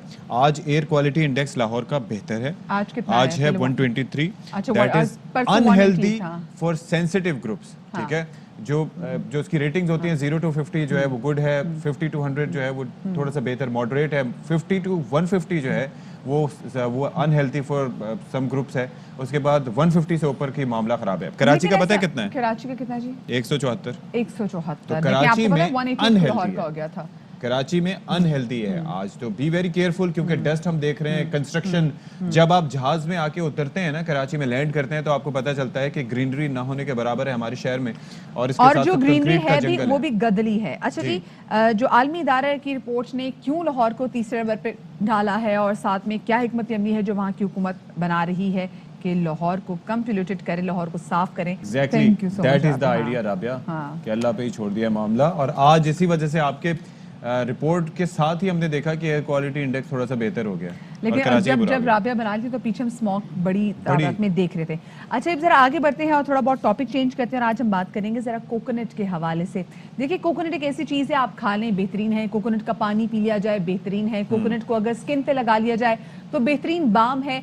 और ये अगर चेहरे पे लगा लिया जाए तो आपको पता है ये एंटी फंगल होता है. और अगर आप सुबह सुबह कोकोनट के पानी की थोड़ी बहुत कुल्ली या ऑयल की कुल्ली कर लेना तो जो आपके मुंह के अंदर भी बहुत सारे ऐसे फंगल पार्टिकल्स जो जमा होते हैं वो निकल जाते हैं. एंड इट हेल्प्स यू कि वो आपका जो खाना है वो जो भी जल्दी डाइजेस्ट हो जाए और साथ में वजन कम हो जाए. सब कुछ मैं नहीं बताऊंगी कोकोनट के क्या. एक और फायदा भी है जी. आप सारे नंबर बना लें, आप सारा कुछ बता लें भाई. जो खाली शेल होता है ना, किसी के सर पे मार के देखें, उसके भी बड़े फायदा. उससे एंजाइटी और टेंशन रिलीज. मेरा इस आदमी से कोई ताल्लुक नहीं है, बस ये मेरे साथ वाली कुर्सी मेरा पे बैठा है, that's it. अच्छा जी, कोकोनट के हमारे फजाइल के वाले से बात करें. हमारे साथ मौजूद है अरिशा खान. अस्सलाम वालेकुम अरिशा, वेलकम टू बाखबर सवेरा. अरिशा, ऐसी कोई चीज़ जो हमने मिस कर दी और जिसका बताना सबसे ज़्यादा ज़रूरी है? कोकोनट वाटर की अगर मैं सबसे ज़्यादा बात करूं तो बहुत ही इलेक्ट्रोलाइट बेस्ड है. मींस उसके अंदर बहुत अच्छी क्वांटिटी पोटेशियम की, सोडियम की, इन चीज़ों की पाई जाती है. तो अमूमन वो पेशेंट्स या वो लोग जिन जल्दी डिहाइड्रेट हो जाते हैं, जिनको हम कहते हैं एथलीट्स होते हैं, तो उनकी बहुत ज़्यादा ज़रूरत होती है वाटर रिटेंशन की. और वो ज़्यादातर एनर्जी ड्रिंक्स या फिर उसमें जा रहे होते हैं, स्पोर्ट ड्रिंक्स में. तो एक बहुत हेल्दी ऑल्टरनेटिव इसका जो है वो है कोकोनट वाटर. तो इस चीज़ के लिए भी बहुत काम आता है. और जैसे आपने बताया, एक anti fungal, anti inflammatory, joints के पेन के लिए, इन सब चीज़ों के लिए भी कोकोनट ऑयल बहुत अच्छा काम करता है. अच्छा, तो वैसे किसी भी टाइम आप इसको पी सकते हैं या किसी भी टाइम पी सकते हैं. बट बेसिकली अगर ज़्यादा, जैसे मैंने अभी एथलीट्स की बात की, दोपहर के वक्त पियेंगे, बिल्कुल जो स्क्रॉचिंग हीट होती है, तो उस टाइम पे वो एज एन इलेक्ट्रोलाइट ड्रिंक बहुत अच्छा काम करता है. बिल्कुल, स्क्रॉचिंग हीट पे तो ऑफ कोर्स बहुत अच्छा काम करता है. दूसरा ये जो प्रेग्नेंट खवातीन हैं उनके लिए भी ये बहुत ज़्यादा मुफीद है, क्योंकि उनके लिए हाइड्रेट रहना बहुत ज़्यादा ज़रूरी है. सो एवरी डे अगर आप एक कोकोनट ऑयल, वो ज़रा ऑयल के लिए और कोकोनट वाटर पिए तो आपके लिए बड़ा अच्छा है. कोकोनट ऑयल के वाले से ज़रा बताएं, क्योंकि जब हम किचन में काम कर रहे होते हैं तो अब बहुत सारी जो चीज़ें हैं जो पहले इस ऑयल इस्तेमाल करते थे उनको रिप्लेस कर दिया कोकोनट ऑयल और देसी घी ने. एक्चुअली आजकल थोड़ा सा एक मिथ ये है, कॉन्सेप्ट ये है कि कोकोनट ऑयल से आपका जल्दी वेट लॉस हो जाता है. ये कीटो में एग्जैक्टली ऐसा होता है? कीटो में एक्चुअली होता है, बट उसके लिए आपको एक क्वांटिटी देखनी पड़ती है. मतलब हमारे यहाँ ये होता है कि हम कोकोनट ऑयल बहुत ज़्यादा तादाद में इस्तेमाल करने लगते हैं, एंड वी आर लाइक कि हम डिपेंडेंट होने लगते हैं. तो जब तक आप कैलोरी डेफिसिट में नहीं जाएंगे, फर्स्ट ऑफ ऑल. दूसरी, आपको ऑयल की क्वांटिटी भी ध्यान रखना है. अच्छा. अगर आपने क्वांटिटी कम नहीं की, क्योंकि कोकोनट ऑयल कंपैरेटिवली दूसरे ऑयल से थिक भी होता है, तो एक 1 टीस्पून ऑलिव ऑयल लें और एक 1 टीस्पून कोकोनट ऑयल लें. दोनों अपने रूम टेम्परेचर से एकदम डिफरेंट हो जाते हैं और वो फिर 2 टीस्पून में चेंज हो जाता है. तो تو پہلے تو آپ کا کام ہے کہ آپ نے اس میں کوانٹٹی پہ دھیان رکھنا ٹھیک ہے۔ ہے۔ دوسری چیز ہوتی ہے کہ کوکونٹ آئل میں ایکچولی 50% MCT آئل ہوتے ہیں جو ہم کو میڈیم چین ٹرائگلیسرائڈس ہوتے ہیں، جو کہ آپ کو جلدی ہضم ہو جاتے ہیں، جلدی انرجی دیتے ہیں، آپ کے جلدی بلڈ اسٹریمس میں چلے جاتے ہیں۔ تو اس لحاظ سے اگر بات کی جائے کہ وہ آپ کو جلدی انرجی دے رہے ہیں تو کوکونٹ آئل بینیفیشیل ہو سکتا ہے، بٹ ڈیپینڈنٹ نہیں ہو سکتا کہ ہولی سولی وہی آپ کا ویٹ لاس میں کام کرے۔ اچھا، میں کیونکہ ہمارے ویٹ واچرز میں ایک سٹار ہے اجاز اسلم صاحب، تو اجاز اسلم صاحب کو بہت آپ نے ان کو دیکھا ہے کہ وہ صرف اور صرف جو ہے نا وہ ڈائٹ کھانا پتہ نہیں کتنے سے کھا رہے ہیں، تو وہ ان کے گھر میں جو پراٹھے بنتے ہیں وہ خود جو بناتے ہیں وہ صرف اور صرف کوکونٹ آئل میں بناتے ہیں۔ مگر میں نے ان کا دیکھا تو وہ کوانٹٹی بہت کم استعمال کرتے ہیں، 1 T spoon, half T spoon سے، تو وہ بالکل آپ کے لیے تو کام بینیفیشیل چل جائے گا اگر ہم بالکل کوکونٹ چل آئل جائے کا گا۔ استعمال کریں اور اگر ہم کھانے میں بھی استعمال کریں۔ ایگزیکٹلی، ٹیسٹ وغیرہ اس کا صحیح رہتا ہے اس کی مہک بھی اچھی مہک اچھی ہوتی ہے، اس کی بہت مہک اچھی آتی appetite ہوتی ہے۔ ہے۔ اچھا، اس کے لیے خیر کیونکہ اب تو ویسے آپ تو ڈائٹیشین، اگر ہم آپ سے ضرور یہ بھی پوچھتے ہیں کہ دیکھیں کوکونٹ آئل باڈی کے لیے بھی it's a very nice balm, Very nice, very lip balm good۔ بھی بہت اچھا ہے، چہرے پہ لگانے کے لیے بہت اچھا ہے، اور آپ کے چہرے سے جو خشکی ہے وہ ختم کرتی ہے۔ بالوں کے لیے، بالوں کو اگر آپ کے سر کے بالوں کی گروتھ پہ اگر آپ نے کام کرنا ہے تو بھی آپ کوکونٹ آئل لگائیں، اٹ ہیلپس یو الاٹ۔ اچھا، مجھے ساتھ میں یہ بتائیں کہ اگر ہم نے پانی کی بات کر لی، ہم نے کوکونٹ آئل کی بات کر لی، جو کھانے میں جو کوکونٹ ہے اس کے والے سے بتائیں عریشہ۔ کھانے میں جو کوکونٹ ہے اس میں سب سے اچھا آپ کا سیچوریٹڈ فیٹ آپ کو ملتا ہے، جو کہ ایک ہیلدی فیٹ ہے اکارڈنگ ٹو دا کوانٹٹی۔ کچھ ریسرچز یہ بھی کہتی ہیں کہ بہت زیادہ تعداد میں استعمال کرنے سے وہ کولیسٹرول میں بھی چینج ہو جاتا ہے، بٹ اگر آپ اس کو ماڈریٹ یا پھر ایک منیمم اس میں کوانٹٹی میں استعمال کریں تو it provides you a very good fat. اچھا، لیکن ایک چیز یہ ہے کہ یہ اس کے اندر کیلوریز زیادہ کیوں ہوتی ہیں؟ کیونکہ یہ ہوئی سوئی زیادہ فیٹ ہے، اچھا، کاربوہائیڈریٹ پروٹین نہیں ہے اس کے اندر، it's just a fat, saturated fat, تو اس لیے اس کے اندر کیلوریز بہت یعنی کہ زیادہ ہے۔ پانی پینا زیادہ مفید ہے، اور اگر وہ کھائیں گے تو آپ کو ماڈریٹ لیولز میں کھانا چاہیے۔ ماڈریٹ لیول میں کھانا چاہیے، بالکل ایگزیکٹلی۔ صحیح۔ اچھا، مجھے بتائیں بچوں کو ہم کس طریقے سے جو کوکونٹ ہے وہ کھلا سکتے ہیں یا ان کی ڈائٹ میں کیسے شامل کر سکتے ہیں؟ بچوں کو عموماً میٹھا بہت پسند ہوتا ہے، تو ہم اگر ان کے لیے کھیر یا کسٹرڈ ایسی چیزوں کا استعمال کریں تو اس کے ساتھ ہم نے وہ شریڈڈ کوکونٹ دے دیا، یا پھر کوکونٹ کی ڈرنک بھی ان کو بہت اچھی لگتی ہے جو ہم کوکونٹ واٹر جسے کہتے ہیں۔ تو اب اسکول جاتا ہوا بچہ ہے یا صبح ناشتے میں یا آپ کو دوپہر میں آنے کے بعد ہم ان کو 1 گلاس بالکل چلڈ اس فارم میں بھی دے سکتے ہیں، اور یا تو ہم اس کی ایک لولی بھی بنا سکتے ہیں، آئس لولی، آپ نے اس کو فریز کر دیا، اس پہ اسٹک لگا دی، اور پھر وہ بھی بچے بہت انجوائے اچھا، کرتے ہیں۔ کیونکہ عریشہ اب جو لوگ ہیں نا بہت ویگن کی طرف بھی جا رہے ہیں، تو وہ کیا کرتے ہیں، وہ ڈیری فری پروڈکٹس کی طرف بھی جا رہے ہیں، سو وہ جیسے سویا ملک کو پسند کرتے ہیں وہ ایسے کوکونٹ ملک کو بھی پسند کرتے ہیں۔ سو کوکونٹ ملک کی کتنی افادیت ہے؟ کوکونٹ ملک کی افادیت جو سب سے زیادہ ہے وہ ایک تو فیٹی، سیکنڈلی اس کے اندر بہت سے اصل میں ایسے بچے ہوتے ہیں یا ایسے لوگ ہوتے ہیں، کامن ڈیزیز ہے جس کو ہم لیکٹوز انٹالرنٹ کہتے ہیں، جس کے لیے لوگوں کو سبسٹیٹیوٹس کی بہت ضرورت ہوتی ہے، اور سویا ملک ہر جگہ اویلیبل نہیں ہوتا، so at that instance almond کے لیے اور کوکونٹ ملک اس چیز کی طرف زیادہ لوگ جاتے ہیں۔ اس میں بہت اچھے فیٹی ایسڈس ہوتے ہیں، اس میں بہت اچھے الیکٹرولائٹس ہوتے ہیں، منرلس ہوتے ہیں۔ صحیح، ٹھیک ہے، تھینک یو سو مچ۔ ہمارے ساتھ عریشہ خان موجود تھی اور ہم کوکونٹ کے حوالے سے بات کر رہے تھے۔ انشاءاللہ آگے کبھی جا کے اگلے مہینے کا بڑا مفصل قسم کا سیگمنٹ بھی کریں گے کہ ہر لحاظ سے کوکونٹ جو ہے وہ کس طریقے سے ہمارے لیے اچھا ہے، اور انشاءاللہ ہم آنے والے دنوں میں سنگھاڑے میں بھی کریں گے۔ بالکل، ہاں جی، میں نے مارکیٹ میں سبزی والوں کے پاس دیکھا ہے، سبزی والوں کے پاس اور ریڑیاں جو ہیں وہ سنگھاڑوں کے، جن کو واٹر چیسنٹ کہتے ہیں، اس پہ بات کریں گے۔ اب ایک چھوٹی سی بریک لے رہے، ہمارے ساتھ رہیے گا۔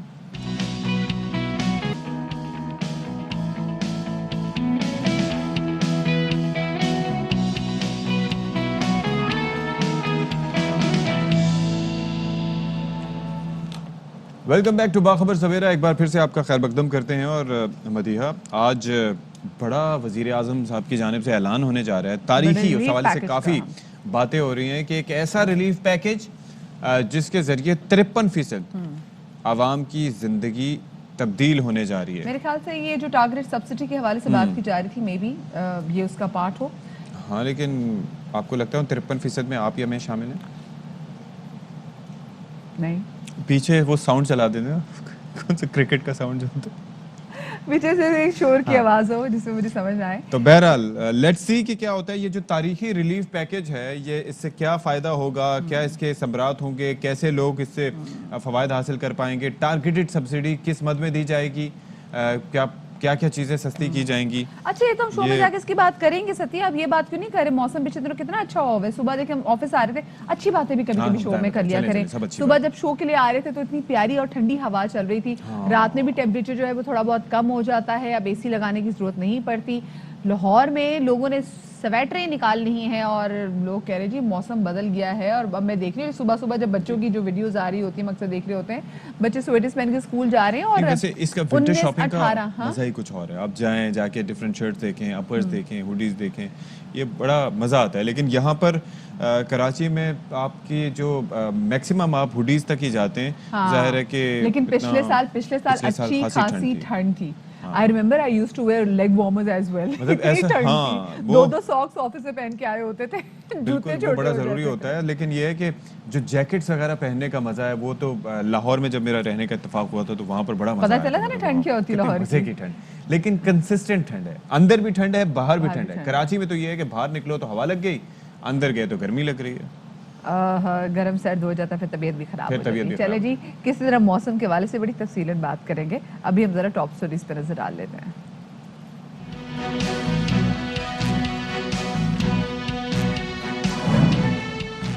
بیرون ملک تعلیم کے حصول کا خواب بہتر معلومات نہ ہوں تو طلباء کے لیے اسکالرشپ کی تلاش کسی آزمائش سے کم نہیں.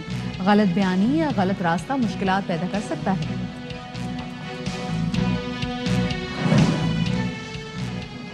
اپوزیشن نے مہنگائی اور نیب آرڈیننس پر حکومت کو ہدف بنا لیا, مسلسل تنقید جاری. وزیر اعظم آج قوم سے خطاب کریں گے. سب سے بڑے تاریخی ریلیف پیکج کا اعلان متوقع.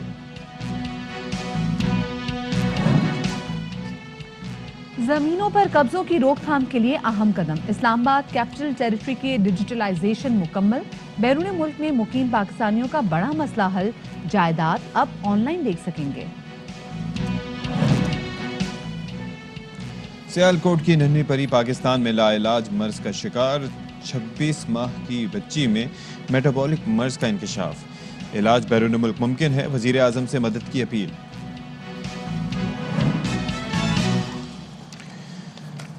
اچھا جی, تو بیرون ملک سے اعلیٰ تعلیم کے حصول کا خواب ہر طالب علم کا ہوتا ہے, لیکن اس کے لیے طلباء کو سب سے بڑا مسئلہ یہ ہوتا ہے کہ کس ملک کے لیے اپلائی کریں, کیسے اپلائی کریں, اور پھر جو ٹیسٹ ہوتے ہیں ان کی تیاری کیسے اور کیوں کر کی جائے. اور بہت ساری جگہوں پہ مسئلہ یہ ہوتا ہے کہ بہت سارے کنٹریز جو ہیں وہ اسکالرشپس جو ہیں وہ آفر کرتے ہیں, لیکن طلباء کو آئیڈیا نہیں ہوتا کہ کون سا ملک جو ہے وہ اسکالرشپ دے رہا ہے اور کہاں پر ان کو اپلائی کرنا چاہیے, اور کہاں کی یونیورسٹی میں تعلیم حاصل کرنے کے بعد, ڈگری حاصل کرنے کے بعد ان کا کریئر اور ان کا فیوچر جو ہے وہ مزید برائٹ ہو سکتا ہے.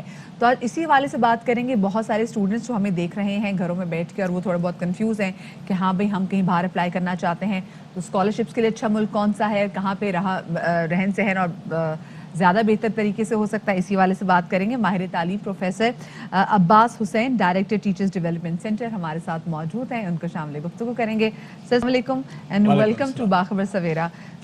بہت سارے اسٹوڈنٹس کو مسئلہ ہوتا ہے. اگر میں بھی اپنے کالج لائف میں بات کروں تو دل بہت ہوتا تھا کہ میں بھی کسی بیرون ملک اسکالرشپ لیے اپلائی کروں, بٹ سم ہاؤ آپ کو پتہ ہی نہیں ہوتا تھا, اور جن کو پتہ بھی چلتا تھا اسٹوڈنٹس کو وہ آپ کو بتاتے نہیں تھے, وہ چپکے سے اپلائی کر کے چلے بھی جاتے تھے. صحیح بھئی, پہلے تو یہ بات یعنی سمجھ لیجیے دیر از اے ریڈیکل چینج. یعنی انٹرنیٹ نے اور تمام ذرائع ابلاغ نے اور آن لائن پورٹلز نے تو یہ والی مسئلہ ختم کر دیا. یونیورسٹی گرانٹس کمیشن میں مجھے یاد ہے بہت, یعنی 1980s کی بات ہے, جو اب ہائر ایجوکیشن کمیشن بن گیا ہے, جو اب ہے. Thank you. تو 80s میں ہمیں علم ہے, actually I have seen the documents, کہ قریب 600 کی قریب اسکالرشپس لیپس ہو گئی, اس لیے کہ وقت پر یونیورسٹی گرانٹس کمیشن نے جن لوگوں کو بتانا چاہیے تھا نہیں بتایا. اس قبیل کی باتیں اب نسبتاً یعنی نہیں ہے. لیکن جو آپ کا اصل سوال ہے وہ یہ ہے کہ باہر جانا کتنا ضروری ہے. میں I would like to open up that. Internet پر, آن لائن کورسز پر, اور جتنی اعلیٰ مواقع اب یہاں خود ملک میں موجود ہیں, اس سے اب یہ لینڈسکیپ بدل چکا ہے. پینڈیمک نے تو ٹریولنگ کے دوسرے مسائل ڈال دیے, وہ ایک اپنی جگہ. یقیناً باہر جا کے سیکھنے سے, ایک دوسرے کلچر, ایک دوسری دنیا دیکھنے سے اپنی ملک اور اپنے زمین کی قدر ہوتی ہے. یہ تو ایک بیان بات ہے, یہ آرگومنٹ. آپ کا دوسرا سوال ہے کہ کہاں جایا جائے. ہمارے کچھ ملک میں ایجوکیشنل ڈسکورس میں, گفتگو میں, United States, England, Australia, Canada, ان ممالک کی بہت زیادہ یعنی جیسے کہتے ہیں زیادہ تذکرہ ہوتا ہے, تو ہمارے ذہنوں میں یہی بیٹھ جاتی. لیکن میں بچوں کو حوصلہ یوں دلانا چاہوں گا, ملیشیا, जी बिल्कुल, हांगकांग, सिंगापुर, अब तो टर्की भी कर रहा है। Turkey, beautiful. यानी हम लोगों के सामने दुनिया का जो टॉप 500 यूनिवर्सिटीज़, आप उनकी फहरिस्त देखिए, अब तो इंटरनेट पर अवेलेबल है, और any number at all in the top 500 में आपका करियर, आपका मसला ये है ही नहीं कि यूनिवर्सिटी डिग्री से करियर बनता है कि नहीं, मसला ये है कि आपने जो हुनर वहाँ से सीखा अपने बिल्कुल। मुल्क में जब अप्लाई करेंगे, हाँ। आपका करियर अच्छा, फिक्स्ड। तो माइंडसेट जो हमारे स्टूडेंट्स होते हैं या हमारी पाकिस्तानी कौम का, वो बेसिकली आपकी नज़र में क्या है? क्या हम वहाँ पर महज तालीम हासिल करना जाना चाहते हैं या वहाँ जाके सेटल होना चाहते हैं तालीम के बेस? ये दो अलग अलग तबकात हैं। बहुत सारे लोग तो ये नहीं चाहते कि बाहर यानी तालीम हासिल करने की वजह से हम मुल्क को ही कूच कर लें। वो लोग जो ये करना चाहते हैं उनके पास दूसरे ज़राए भी हैं। ये एक अलग तबका, क्योंकि यूजुअली छोटा होता है ना, तबका। स्कॉलरशिप्स के लिए लोग जाते हैं वहाँ से True. स्लिप हो जाते हैं। True, but then let's say ये एक खास माइंडसेट है जो हमारा मकसूद नहीं है। तालीम हासिल करके, यानी मैं नहीं समझता कि बहुत सारे तालिब इल्म इस चक्कर में लगे हुए हैं कि हमने बाहर ही रहना है। That is not true. अच्छा, बहुत से लोग, यानी मैं क्या बताऊं, मेजॉरिटी वापस आती हैं बहुत कुछ सीख करके, और इस मुल्क को अगर कि कुछ अच्छाइयाँ हैं तो आप ज़रा सा रिकॉर्ड देख लीजिए, you will find lots of good people जो वापसी पर ने आकर के उन्होंने हमारे मुल्क के हॉस्पिटल्स, अच्छा। हमारी यूनिवर्सिटीज़, हमारे दरसगाहें की रौनक की। और अब साहब, क्योंकि जो एचईसी की जानिब से जो स्कॉलरशिप्स मिलते हैं वहाँ तो you are bound to come back, आपको हाँ, वापस आके ये भी बड़ी रीजन है सेम कि विद लोग वापस आते हैं। हाँ, same with various USAID scholarships के आपने बाउंड है वापस। ये तमाम सारी बातें भी एक जैसे क्या कहना चाहिए, कानूनी बात है। असल में तो आपकी तालीम का मकसद क्या है? या तो इस मुल्क, इस ज़मीन, इस वतन, इसकी रोशनियों में इजाफा करना है, या खुद अपना दिया लेके कहीं और जाके, ये एक बिल्कुल ही अलग बिल्कुल। सही। बिल्कुल। अच्छा जी, तो आप जैसे तस्करा कर रहे थे, आपने कहा मलेशिया, सिंगापुर, इसके अलावा दीगर टर्की का मदिया ने बात की, और कंट्रीज़ हैं, तो यहाँ पर क्या, किस एस्पेक्ट में, किस शोबे में आप अप्लाई कर सकते हैं, किस कहाँ तालीम हासिल कर सकते हैं, कौन सी यूनिवर्सिटीज़ हैं जो आपको इस ले वक्त सकती हैं? जो सबसे बड़ा, यानी आप समझ लें टॉप फील्ड जिस पर के जो आगे के 2030-2050 में हाई वैल्यू करियर्स जिसकी तरफ बातें आ रही, वॉल स्ट्रीट जर्नल का टॉप 50 प्रोफेशनल्स की अगर आप बात करें तो आईटी में, आर्टिफिशियल इंटेलिजेंस में, और अगर इन दोनों को भी फॉर द मोमेंट टेक्नोलॉजी का एलिमेंट कम कर दें, जहाँ से जहानत चलती है, डिज़ाइन, द डिज़ाइन कंपोनेंट, ये देखिए ना, ऐप बनाने का जो टेक्निकल काम है वो जानने वाले बहुत हैं, लेकिन ऐप के इंटरफेस के अंदर में कौन से कलर्स, कौन से फॉन्ट्स, कौन सी शेप्स की, कौन सी यूजर फ्रेंडली एक्सपीरियंस आप बनाएंगे, ये जो इमेजिनेशन और जहानत चाहिए, ये गूगल डाउनलोड से नहीं मिलता, ये आपकी अपनी जहान। तो जो यूनिवर्सिटीज़ इनमें चीज़ें पेश कर रही, मैं कहूँगा ये टॉप ऑफ द लाइन चीज़ें हैं। एक फैक्चुअल बात ये भी बता दें कि यूनिवर्सिटी ऑफ लेस्टर ने एक स्टडी की कि हमारे एलुमना में हाईएस्ट तनख्वाह पाने वाले कौन सी फैकल्टी के लोग हैं, यानी कौन से डिपार्टमेंट के लोग आज, और आप बहुत हैरान होंगे, University of Leicester is in the top 100 universities, कि उन्होंने ये नोट किया 1990s में जो लोग डिग्रीज लेके बाहर निकले और अब जो जहां एम्प्लॉयड हैं, डिपार्टमेंट ऑफ हिस्ट्री वाओ, के लोग सबसे हाईएस्ट थे, न कंप्यूटर डिजाइन। हमारे यहाँ पाकिस्तान में मामला बिल्कुल उलट है। तो मैं इसीलिए अपने बच्चों को, नौजवान नस्ल को बताना चाहूंगा, व्हाई इज दैट। अब ये भी तो जाहिर है सबको हैरत हुई, ना हमारा एमबीए, यूनिवर्सिटी ऑफ लेस्टर वाले भी कोई कम नहीं है, ना एमबीए, ना फाइनेंस, ना कंप्यूटर डिजाइन, यानी जिन बच्चों ने हिस्ट्री में पढ़ा दे वो हाईएस्ट पे। तो उनसे फिर पूछा गया उनके बॉसेस से कि भाई ये क्यों, तो खूबसूरत जवाब मिला, These are the only people who can see patterns in events. जो और पैटर्न्स रीड कर सकते हैं कि अच्छा ठीक है, जो कि आगे कैसे रिपीट हो गए। वाओ। तो देखिए, ला ताल्लुक, ला यानी, बेमानी, गैर मरबूत बातों के जानने को इल्म नहीं कहते। there's a reason लोग कहते हैं आपको हिस्ट्री मालूम होनी चाहिए, आप पैटर्न रीड कर सकते हैं। जब आप डॉट्स को कनेक्ट करने हाँ। के पैटर्न सीख लें से- तो फिर उस शख्स की सबसे हाईएस्ट पेड नौकरी। अच्छा, एक और चीज़ क्विकली, क्योंकि हमारे पास टाइम कम है, क्योंकि लोग मोस्टली जो अप्लाई करते हैं वो कनाडा में अप्लाई करते हैं, अमेरिका में अप्लाई करते हैं, इंग्लैंड में करते हैं, तो यूरोपियन कंट्रीज में भी, जर्मनी में भी लोग बड़ी तादाद में जर्मनी अप्लाई में कर रहे बड़े जाते हैं। हैं। जर्मनी में चाइना लोग से लोग बहुत जर्मनी जाते जाते हैं हैं। for जी बिल्कुल। studies। सो उसमें अच्छा कोई टेस्ट होते हैं, अगर हम कनाडा और अमेरिका और यूके की बात करें तो वहाँ पे तो टोफल और आइल्स हमें देने पड़ते हैं। तो अगर यूरोपियन ममालिक के लिए हमें अप्लाई करना हो तो क्या उसके लिए भी लैंग्वेज को स्पेसिफिक कोई टेस्ट होता है पहले? नहीं, तमाम यूनिवर्सिटीज़ के अपने अपने अपने हैं, rules यकीनन and ये शर्त तो नहीं है। हाउएवर मैं एक ज़रा सा कमेंट इम्तिहानात के GMAT और GRE, जी, बिल्कुल। GRE और दीगर सेट्स इम्तिहानात के बारे में एक कमेंट यूँ कर दूँ। प्लीज़ अंडरस्टैंड कि ये कमर्शियल इदारे हैं जो इम्तिहानात लेते हैं और उनको इस बात में बहुत खुशी होती है कि आप कई बार दें, आप फेल हों, आप दोबारा आएँ, इतने आप पैसे दोबारा फीस तो भरनी पड़ती है उसकी। एग्जैक्टली। सो रिमेंबर, यानी ये है ना, इल्म का मयार नहीं है। हाँ। ये एक किस्म की डायग्नोस्टिक टेस्ट है जी। जो ये तय करती है कि आप अमेरिका में या कनाडा में अंग्रेजी में कोर्स फॉलो कर सकेंगे। ठीक है, दैट्स लेकिन हमने इत्तेफाक से इसको अपना एक मयार बना मयार रखा बना है। लिया। एंड ये बहुत अफसोस की बात है कि पाकिस्तान ही में GRE और GMAT और उसको हमने ज़रूरी किया हुआ है, जबकि कि इसमें तो हमने एक कमर्शियल इदारे का और काम बादशाह, हमने मैंने तो ये सोचा। भी देखा है कि जो बच्चे बहुत अच्छा स्कोर भी नहीं कर पाते ना, वही अच्छी अच्छी यूनिवर्सिटीज में ऐसे- ज्यादा स्कोर कर रहे होते ऐसे हैं। बड़ी बड़ी अमेरिकन यूनिवर्सिटीज, यूके की यूनिवर्सिटीज में ज्यादा काम कर रहे हैं। मे भी शायद हमारा निजामी तालीम का वो निजाम ऐसा है, अलग हम है। हार्ड वर्किंग भी थोड़े ज्यादा है परेशानी में। बहुत शुक्रिया जी। हमारे साथ अब्बास हुसैन साहब मौजूद थे, माहिर तालीम है, डायरेक्टर टीचर्स डेवलपमेंट सेंटर के भी हैं, हमारे साथ मौजूद थे। और अब हम जरा आगे बढ़ते हैं और जनाब आगे बढ़ते हुए आपको बताएं, बात करेंगे सियालकोट की तहसील डस्का की उस नन्ही परी के हवाले से बात करेंगे जो कि पाकिस्तान में एक ऐसे लाइलाज मर्ज के बायस ज़िंदगी और मौत की कशमकश में अब मुब्तला है। 26 माह की अज़बा शीरी में मेटाबॉलिक मर्ज का इंकशाफ हुआ है जिसके बायस ट्रिन अस्पताल के वो ICU में वेंटिलेटर पर उनको मुंतकिल कर दिया और गया। अज़बा के वालिदैन ने वज़ीर आज़म पाकिस्तान से बैरून मुल्क इलाज की अपील भी की है। आप देख क्या चुके हैं। बिल्कुल, और अज़मा को क्या प्रॉब्लम है इसी वाले से बात करेंगे। डॉक्टर मुज़म्मिला मुग़ल साहिबा हमारे साथ मौजूद हैं जो कि आगा खान हॉस्पिटल में साबिक हेड ऑफ क्लिनिकल न्यूट्रिशन भी रह चुकी हैं। अस्सलाम वालेकुम डॉक्टर साहिबा एंड वेलकम टू बाखबर सवेरा।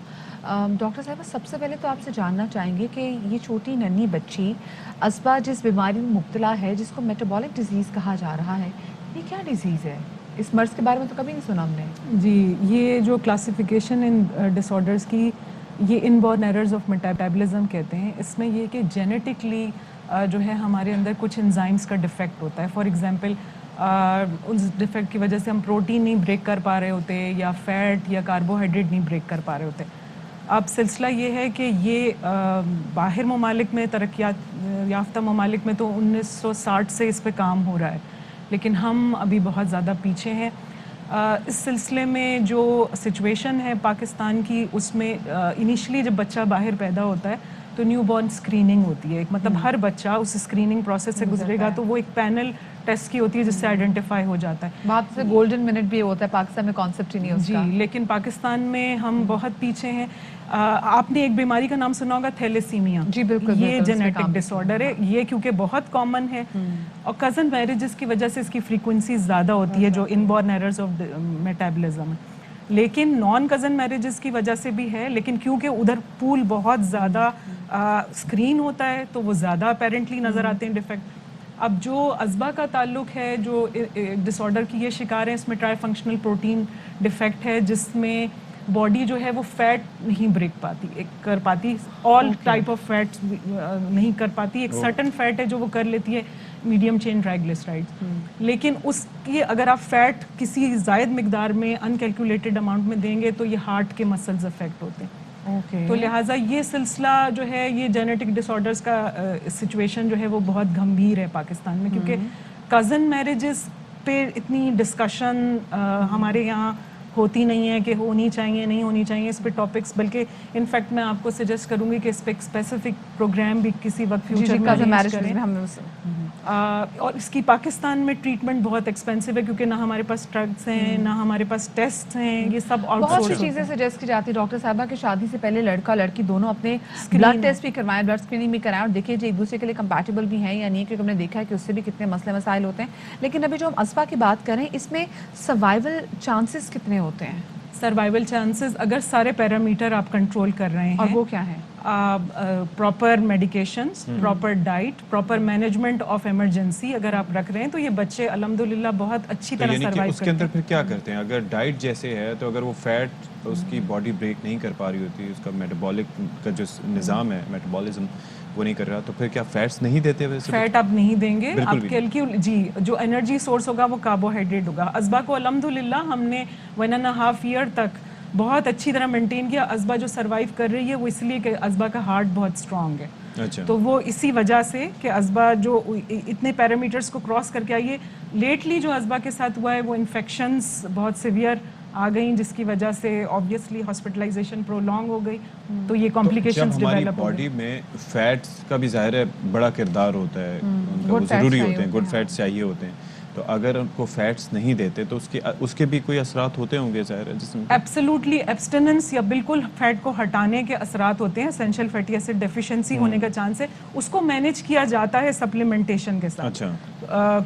कुछ लेवल पे सप्लीमेंटेशन ए डी ई के विटामिन्स की करी जाती है जो कि वो मैनेज हो रहा होता है, और प्लस MCT ऑयल जो है मीडियम चेन ट्राइग्लिसराइड, जो आपका पहले भी सेशन था कोकोनट ऑयल, उसका ब्रोकन फॉर्म जो है एक्सेप्ट कर लेती है उसमें बॉडी। MCTs होते हैं बिल्कुल जी, कोकोनट इसमें में। होते हैं। अच्छा, अब ज़रा ये बताएं कि ये जो आपने कहा कि पाकिस्तान में इलाज बहुत एक्सपेंसिव भी है और मुमकिन उस तरह से दिखाई नहीं देता, दुनिया के कौन कौन से मुल्क हैं जहाँ पर ये मुमकिन है ये इलाज? सारे तरक्की याफ्ता ममालिक, बदकिस्मती से जो हमारा रीजन है साउथ ईस्ट एशिया, इसमें सारे ममालिक इसी सिचुएशन में, इंडिया, पाकिस्तान, कि ये न्यूबॉर्न स्क्रीनिंग ना होने की वजह से हम ज़्यादा इस सिचुएशन में ज़्यादा मतलब we are sitting on an iceberg, हमें नीचे का नहीं पता कि सिचुएशन क्या है। लेकिन मेरा जो एक्सपीरियंस है, मैं सारी कैटेगरी के डिसऑर्डर्स रेयरेस्ट देख चुकी हूँ पाकिस्तान में, जिसमें कुछ ऐसे भी डिसऑर्डर हैं जो सिर्फ 10 बच्चे रिपोर्ट हुए हैं पूरी दुनिया में। अच्छा, ये हमारे न्यूबॉर्न पास स्क्रीनिंग जो है वो क्या है उसके अंदर? न्यूबॉर्न स्क्रीनिंग ये होता है कि जैसे ही बच्चा पैदा होता है उसको 24 घंटे के अंदर अंदर एक पैनल ऑफ टेस्ट एक होता है जिसपे उसका एक ब्लड स्पॉट ले लिया जाता है एक सर्टन पेपर पे, जिसको गथरी पेपर कहते हैं। वो टेस्ट एक एनालाइजर के जरिए वो जीन का जो पूरा डाटा है उसको कंपेयर करता है एक नॉर्मल बच्चे के डाटा से। ठीक है, और उस कंपैरिजन में जो डिफेक्ट उनको नजर आता है उसको वो आइडेंटिफाई कर लेते हैं कि ये डिफेक्ट है बच्चे को, और वो हम स्पेसिफिक क्यों इतने डिसऑर्डर पीछे हैं डॉक्टर मुजम्मिला, मुझे बताइए, क्योंकि जब बच्चा पैदा होता है तो उसके पैदा होने से 1 मिनट के अंदर, जिसको एक गोल्डन मिनट भी कहते हैं, उसमें भी बच्चे की बहुत सारी उसकी स्क्रीनिंग बच्चे को देखना, जो डॉक्टर्स जो हैं काबिल डॉक्टर्स वो समझ जाते हैं कि बच्चे को कोई नर्व्स की इशू तो नहीं है, बच्चे को कोई पांच उसकी साइंस होती हैं जो टेस्ट करते हैं न्यूबॉर्न ये बेबी। क्यों नहीं है पाकिस्तान में? दुनिया जहाँ इस हवाले से बात कर रही है और हमारे पास ये अभी तक है ही नहीं। इसमें ये कि इसमें ट्रेनिंग्स की भी बहुत ज़्यादा कमी है आइडेंटिफाई करने के लिए कि ये बच्चा इस तरह से रिस्पॉन्ड कर रहा है, इसका कोई मसला है। देखिए, बच्चे को ट्रेनिंग की कमी है, ये इंपॉर्टेंस की कमी है कि हम इसको इंपॉर्टेंस नहीं देते। हम कहते हैं अच्छा जी बच्चा रो लिया, ठीक है, डॉक्टर ने चेक कर लिया, इन्होंने तो बस ठीक है गोल्डन। लेकिन initially- identification of science is very science उसके अंदर होता है ना कि होते हैं। लाइट सेंसिटिव है नहीं है, टच सेंसिटिव है नहीं है, नहीं, ये बच्चे इस तरह से नहीं, इनका अमोनिया लैक्टेट इमीडिएटली रेज होगा, क्योंकि बच्चे को जैसे ही आप फीड देंगे, मदर फीड या फॉर्मूला फीड, वो जो डिफेक्टिव वेस्ट है वो बिल्ड होने लगेगा 24 घंटे के अंदर। तो बच्चा जो है will go lethargic, will not feed, will not cry, will go seizures होने लगेंगे, ड्राउजी, डेथ, ये सब हो जाएगा। तो जो अगर वो किसी अच्छे बड़े सेंटर में जैसे अज़बा है या लियाकत में या चिल्ड्रंस हॉस्पिटल में या कराची के किसी बड़े हॉस्पिटल में या इस्लामाबाद में अगर वो होगी बच्ची या बच्चा, तो आइडेंटिफाई हो जाने का चांस फिर भी है, क्योंकि एक्सपर्ट फिजिशियंस अच्छा, अभी गोइंग बैक टू अज़बा, हम देख रहे हैं कि अज़बा जो है she is in ICU। Metabolic से जो है अभी जो हम अज़बा की सिचुएशन से रेट शेयर कर रहे थे, कौन कौन से ऑर्गन पे सबसे ज़्यादा इसका असर पड़ता है? इस डिसऑर्डर में heart, kidney, liver and neurological, brain आपका इफेक्ट होता है। सभी तो आ गए सारी ऑर्गन्स इन्वॉल्व हैं, क्योंकि सारे जैसे वाइटल ऑर्गन्स तो आ गए इसमें। आपका पूरा डिफेक्ट हर जगह वो सेल कैरी कर रहा है ना, आपका पूरा फंक्शनिंग मैकेनिज्म डिस्टर्ब है, क्योंकि डिफेक्ट के जो वेस्ट है वो हर जगह जमा हो रहा है। तो 48 to 24 आवर्स में उस बच्चे को आप अगर प्रिवेंट कर लेते हैं, क्योंकि आपकी पैनल का रिजल्ट आया कि XYZ, सपोज अज़बा का रिजल्ट आया कि ट्राई फंक्शनल है, अगर अज़बा बाहर हुई, तो वो आप मेटाबोलाइट कंट्रोल करके उसको अकॉर्डिंगली ट्रीटमेंट शुरू कर देते हैं, बच्चे नॉर्मल होते हैं, बच्चे फोर्सेस में जाते हैं बाहर, बच्चे एथलीट्स बनते हैं, हर तरह का काम करते हैं। लेकिन यहाँ तो वो सर्वाइव ही नहीं करते। ये एक ही बच्ची है पाकिस्तान में, और ये इस स्टेज पे इसलिए पहुंची है कि इसको बहुत केयरफुली मैनेज किया गया। लेकिन अब ऑब्वियसली सिचुएशन जो है वो اللہ اس بات کو प्रॉब्लमेटिक है। लंबी जिंदगी दे और हमारे मुल्क में ऐसा निज़ाम हो कि हम प्रॉपर जो है वो बच्चों की पैदाइश के बाद उनकी प्रॉपर स्क्रीनिंग भी हो सके। दूसरा ये है कि सेहत के शोबे पे ज़्यादा फंड्स रखे जाएं ताकि जो गवर्नमेंट हॉस्पिटल्स हैं, मतलब 80% लोगों की रीच नहीं है बड़े हॉस्पिटल्स में, तो गवर्नमेंट हॉस्पिटल्स में भी ऐसे सहूलियात मुहैया करनी चाहिए। सहूलियात भी बल्कि नेसेसिटीज़ हैं ये। बिल्कुल जी। एक छोटी सी ब्रेक की तरफ हम जा रहे हैं, हमारे साथ रहिएगा।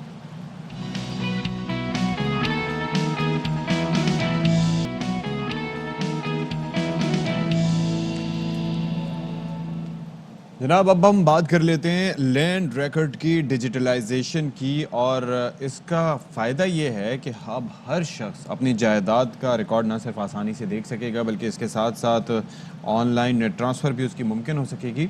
और ये जो मनसूबा है मदीहा, इसके तहत बैरून मुल्क मुक़ीम पाकिस्तानियों को अपनी ज़मीन तक आसान रसाई भी मिल पाएगी, क्योंकि बड़ा मसला होता है कि आप बैरून मुल्क हैं, आपको कुछ पता ही नहीं कि पाकिस्तान में हो क्या रहा है, बहुत से कंसर्न्स होते हैं, तो ये कंसर्न्स को एड्रेस बहुत किया सारी जाएगा। चीज़ें खुद से कर सकेंगे और फिर आप फ्रॉड से भी बच सकते हैं। अच्छा जी, सर्वे ऑफ पाकिस्तान ने जियोग्राफिकल इंफॉर्मेशन सिस्टम के तहत इस्लामाबाद कैपिटल टेरिटरी की मजमूई अराज़ी की डिजिटलाइजेशन जो है मुकम्मल कर ली है, और इस्लामाबाद कैपिटल टेरिटरी का कुल डिजिटलाइजेशन रकबा जो है ये 943 मुरबा किलोमीटर है, जिसमें से 400 मुरबा किलोमीटर CDA और 543 मुरबा किलोमीटर जो है वो देही इलाके में शामिल है। और इस मंसूबे का इफ्तिताह वज़ीर आज़म इमरान खान ने रवां साल सितंबर में किया था। लैंड रिकॉर्ड को कंप्यूटराइज करने का जो मकसद है वो सरकारी अराजी और जंगलात पर कब्जे की रोकथाम जो था वो करना था। अच्छा, इसी वाले से मजीद बात करेंगे। तर्जुमान नया पाकिस्तान हाउसिंग मंसूबा आसिम शौकत साहब हमारे साथ मौजूद हैं, उनको शामिल गुफ्तगू करेंगे। अस्सलाम वालेकुम आसिम साहब, good morning and welcome to Bakhabar Savera. Asim साहब, ये जो लैंड डिजिटलाइजेशन की जो टर्म है ये पाकिस्तान में रिलेटिवली काफ़ी ज़्यादा न्यू है और बहुत सारे लोगों को नहीं मालूम कि एग्जैक्टली ये क्या होती है, तो सबसे पहले हम चाहेंगे कि आप इसको डिफाइन करें प्लीज़। हमेशा की तरह बहुत शुक्रिया मदीहा, इशफाक, आप बड़े इंफॉर्मेटिव टॉपिक्स को चूज़ करते हैं। ये पाकिस्तान में अनप्रेसिडेंटेड है, बिल्कुल यूनिक टर्म है पाकिस्तान में, for the first time in the history of Pakistan, कि आपका जो लैंड रिकॉर्ड है वो डिजिटलाइज, ना सिर्फ ये कि कंप्यूटराइज बल्कि डिजिटलाइज होना जा रहा है। यानी कि आपको जायदाद या ज़मीन से मुतल्लिक जो बुनियादी मालूमात हैं वो वेरीफिएबल, ऑथेंटिक और बिल्कुल लीगल जो आपको इन्फॉर्मेशन है वो मिलेगी। नंबर 1 अगर आप देखें, या किसी, अगर हम इंफॉर्मेशन के लिए मैं बात करूं, सबसे पहले ज़मीन का टाइटल, उसकी मलकियत, जो बहुत बड़ा मसला था ख़रीदार के लिए कि उसको पता ही नहीं लगता था कि एक ज़मीन कई कई हाथ आगे बिक चुकी होती थी। तो अब इंशाल्लाह ये मसला ख़त्म हो जाएगा, आप ऑनलाइन अपना जो मलकियत है वो चेक कर सकते हैं। नंबर 2, ज़मीन की लोकेशन, वो एक्चुअली लोकेटेड कहाँ पर है, ठीक है। नंबर 3, ज़मीन की जो बाउंड्री, उसकी डायमेंशंस, ये 1 कनाल है, 2 कनाल है, इस साइड से कम है, इस साइड से ज़्यादा है, फ्रंट पे है, बैक पे है। और आखिर में उसका पोजेशन, ये सरकारी ज़मीन है, जंगलात के ज़मीन है, कोई नाला है, किसी इंस्टीट्यूशन के पास है। तो ये 4 चीज़ें जब आपको ऑथेंटिक मिलती हैं तो बेशुमार मसाइल जो हैं वो हल हो जाते हैं इसमें। तो मैं आसिफ साहब, रिपीट करता हूँ आसानी के लिए, जी प्लीज हमें यहीं पे समझाइएगा ज़रा कि ये जो डिजिटलाइजेशन है, जाहिर है कि इसके अंदर प्रोसेस होता है ये, तो इसको अपडेट कितने कितने अरसे में किया जाता रहेगा ताकि मालूमात जो है वो फ्रेश रहें? अच्छा, ये एक रियल टाइम प्रोसेस है जो कंटिन्यूस रहता है। जैसे जैसे इसमें सबसे बड़ी खूबी यही है कि आप पूरे लैंड की रियल टाइम मॉनिटरिंग कर रहे होते हैं। कहीं पर कोई कंस्ट्रक्शन नक्शे के बरखलाफ तो नहीं हो रही, कहीं पर कोई इंक्रोचमेंट तो नहीं हो रही, कहीं पर किसी की जमीन पर कोई और कब्जा तो नहीं हो रहा, कहीं पर कोई टेम्परिंग तो नहीं हो रही। तो ये वो तमाम चीजें हैं जो इससे तो ये वैसे ही है जैसे गूगल गूगल मैप्स पे हम देखते हैं 3D व्यूज और स्ट्रीट्स वगैरह इस तरह से नजर आ जाता है, ये थोड़ा उसी से मिलता जुलता है? बिल्कुल उसी से मिलता जुलता होगा। जब ये पोर्टल पर इंशाल्लाह चंद ही दिनों में अपलोड हो जाएगा तो आप देखेंगे कि विद द सिंगल क्लिक आपको तमाम चीजें, अपनी जमीन की मलकियत, अपनी जमीन की एग्जैक्ट लोकेशन, अपनी जमीन की एग्जैक्ट बाउंड्री, वो कहां पर है, वहां कोई कब्जा तो नहीं कर रहा, और ये रिकॉर्ड जो है ये महफूज है, ये तमाम चीजें आप देख सकते हैं। जिस तरह अभी मदीहा ने शुरू में बताया कि जियोग्राफिक इंफॉर्मेशन सिस्टम को यूटिलाइज किया गया है, इसके अलावा सैटेलाइट इमेजरी को यूज किया गया है, इसके अलावा फील्ड सर्वे किए गए हैं, जहां पर फील्ड टीम नहीं जा सकती थी वहां पर ड्रोन्स को यूज किया गया है। तमाम वो जो इंफॉर्मेशन सोर्सेज हैं उनको यूज किया गया है ताकि आपकी जो मालूमात हैं और डेटा को ज्यादा से ज्यादा ऑथेंटिक बनाया जा सके। तो इसमें अखराजात तो अच्छे खासे आए होंगे, ये फंडिंग इस चीज की कैसे की मुमकिन बनाई जा रही है? अच्छा देखें, इसके लिए चूंकि ये आवाम की आसानी इसमें रिक्वायर्ड है, इसलिए बजट से एक रीजनेबल अमाउंट जो है इसके लिए मुख्तस की गई है, और मेरे ज़हन से एग्जैक्ट फिगर अभी निकल गई है, इसको मुख्तस की गई है ताकि ये लोगों को सहूलत मुहैया की जा सके। सही। अच्छा आसिम साहब ये बताइएगा, चले इस्लामाबाद तो हो गया, इस्लामाबाद के बाद फिर दूसरा शहर आपको कौन सा टारगेट है? क्योंकि लैंड माफिया से छुटकारा हासिल करने के लिए जो ये लैंड डिजिटलाइजेशन का जो कॉन्सेप्ट है ये बेहतरीन है। जी बिल्कुल। अच्छा, पहले फेज में इस तरह किया गया था कि 3 मेजर सिटीज को सिलेक्ट किया गया था, एक इस्लामाबाद, लाहौर और कराची, और तमाम मुल्क में जो अपना स्टेट लैंड थी उसको सिलेक्ट किया गया था। अब कराची और लाहौर की बारी आखिर में आएगी। अभी इस्लामाबाद को तमाम लैंड रिकॉर्ड को डिजिटलाइज कर दिया गया है। इसके बाद इंशाल्लाह इसी माह के आखिर में या वस्त तक आप देखेंगे कि लाहौर का तमाम लैंड रिकॉर्ड भी डिजिटलाइज हो जाए। अच्छा हो जाएगा। आसिम साहब, अब ये बताएं कि जैसे मिसाल के तौर पर रियल टाइम आपने कहा है कि ये सारा सेटअप होगा, लोग देख सकेंगे, कोई कब्जा तो नहीं कर रहा, तो उसके अंदर क्या आप लोगों की जानिब से अज खुद नोटिस भी लिया जा सकेगा कि सपोज आप देख रहे हैं कि यहाँ पर इस मैप में ये चेंजेस आ रहे हैं और ये सपोज टू बी इलीगल, तो आप खुद कार्रवाई करेंगे अगर सरकारी ज़मीन या जंगलात की बात आती है, या फिर कोई आपको आगाह करेगा कि भाई आपकी जगह पे ये हो रहा है या हमारी जगह पे ये हो रहा है तो आप लोग कार्रवाई करें, होगा क्या? अच्छा इशफाक, अच्छा सवाल है इस तरह कि देखें, मैं पहले एक आधा आपको फैक्ट और फिगर बताऊं कि इस वक्त डिजिटलाइजेशन की वजह से सिर्फ इस्लामाबाद में 300 अरब रुपए की एनक्रोच्ड या अनयूटिलाइज्ड लैंड डिस्कवर हुई है। इसी तरह 100 अरब रुपए के जो जंगलात हैं उनके ऊपर कब्जा हो गया है। ये डिजिटलाइजेशन से मुमकिन हुआ है कि हुकूमत को पता लगे। मजीद ये जो आपकी वक्फ इमलाक की जमीन होती है, 300 अरब रुपए की वो जमीन थी जो पता ही नहीं थे किसने कहां कब्जा कर लिया।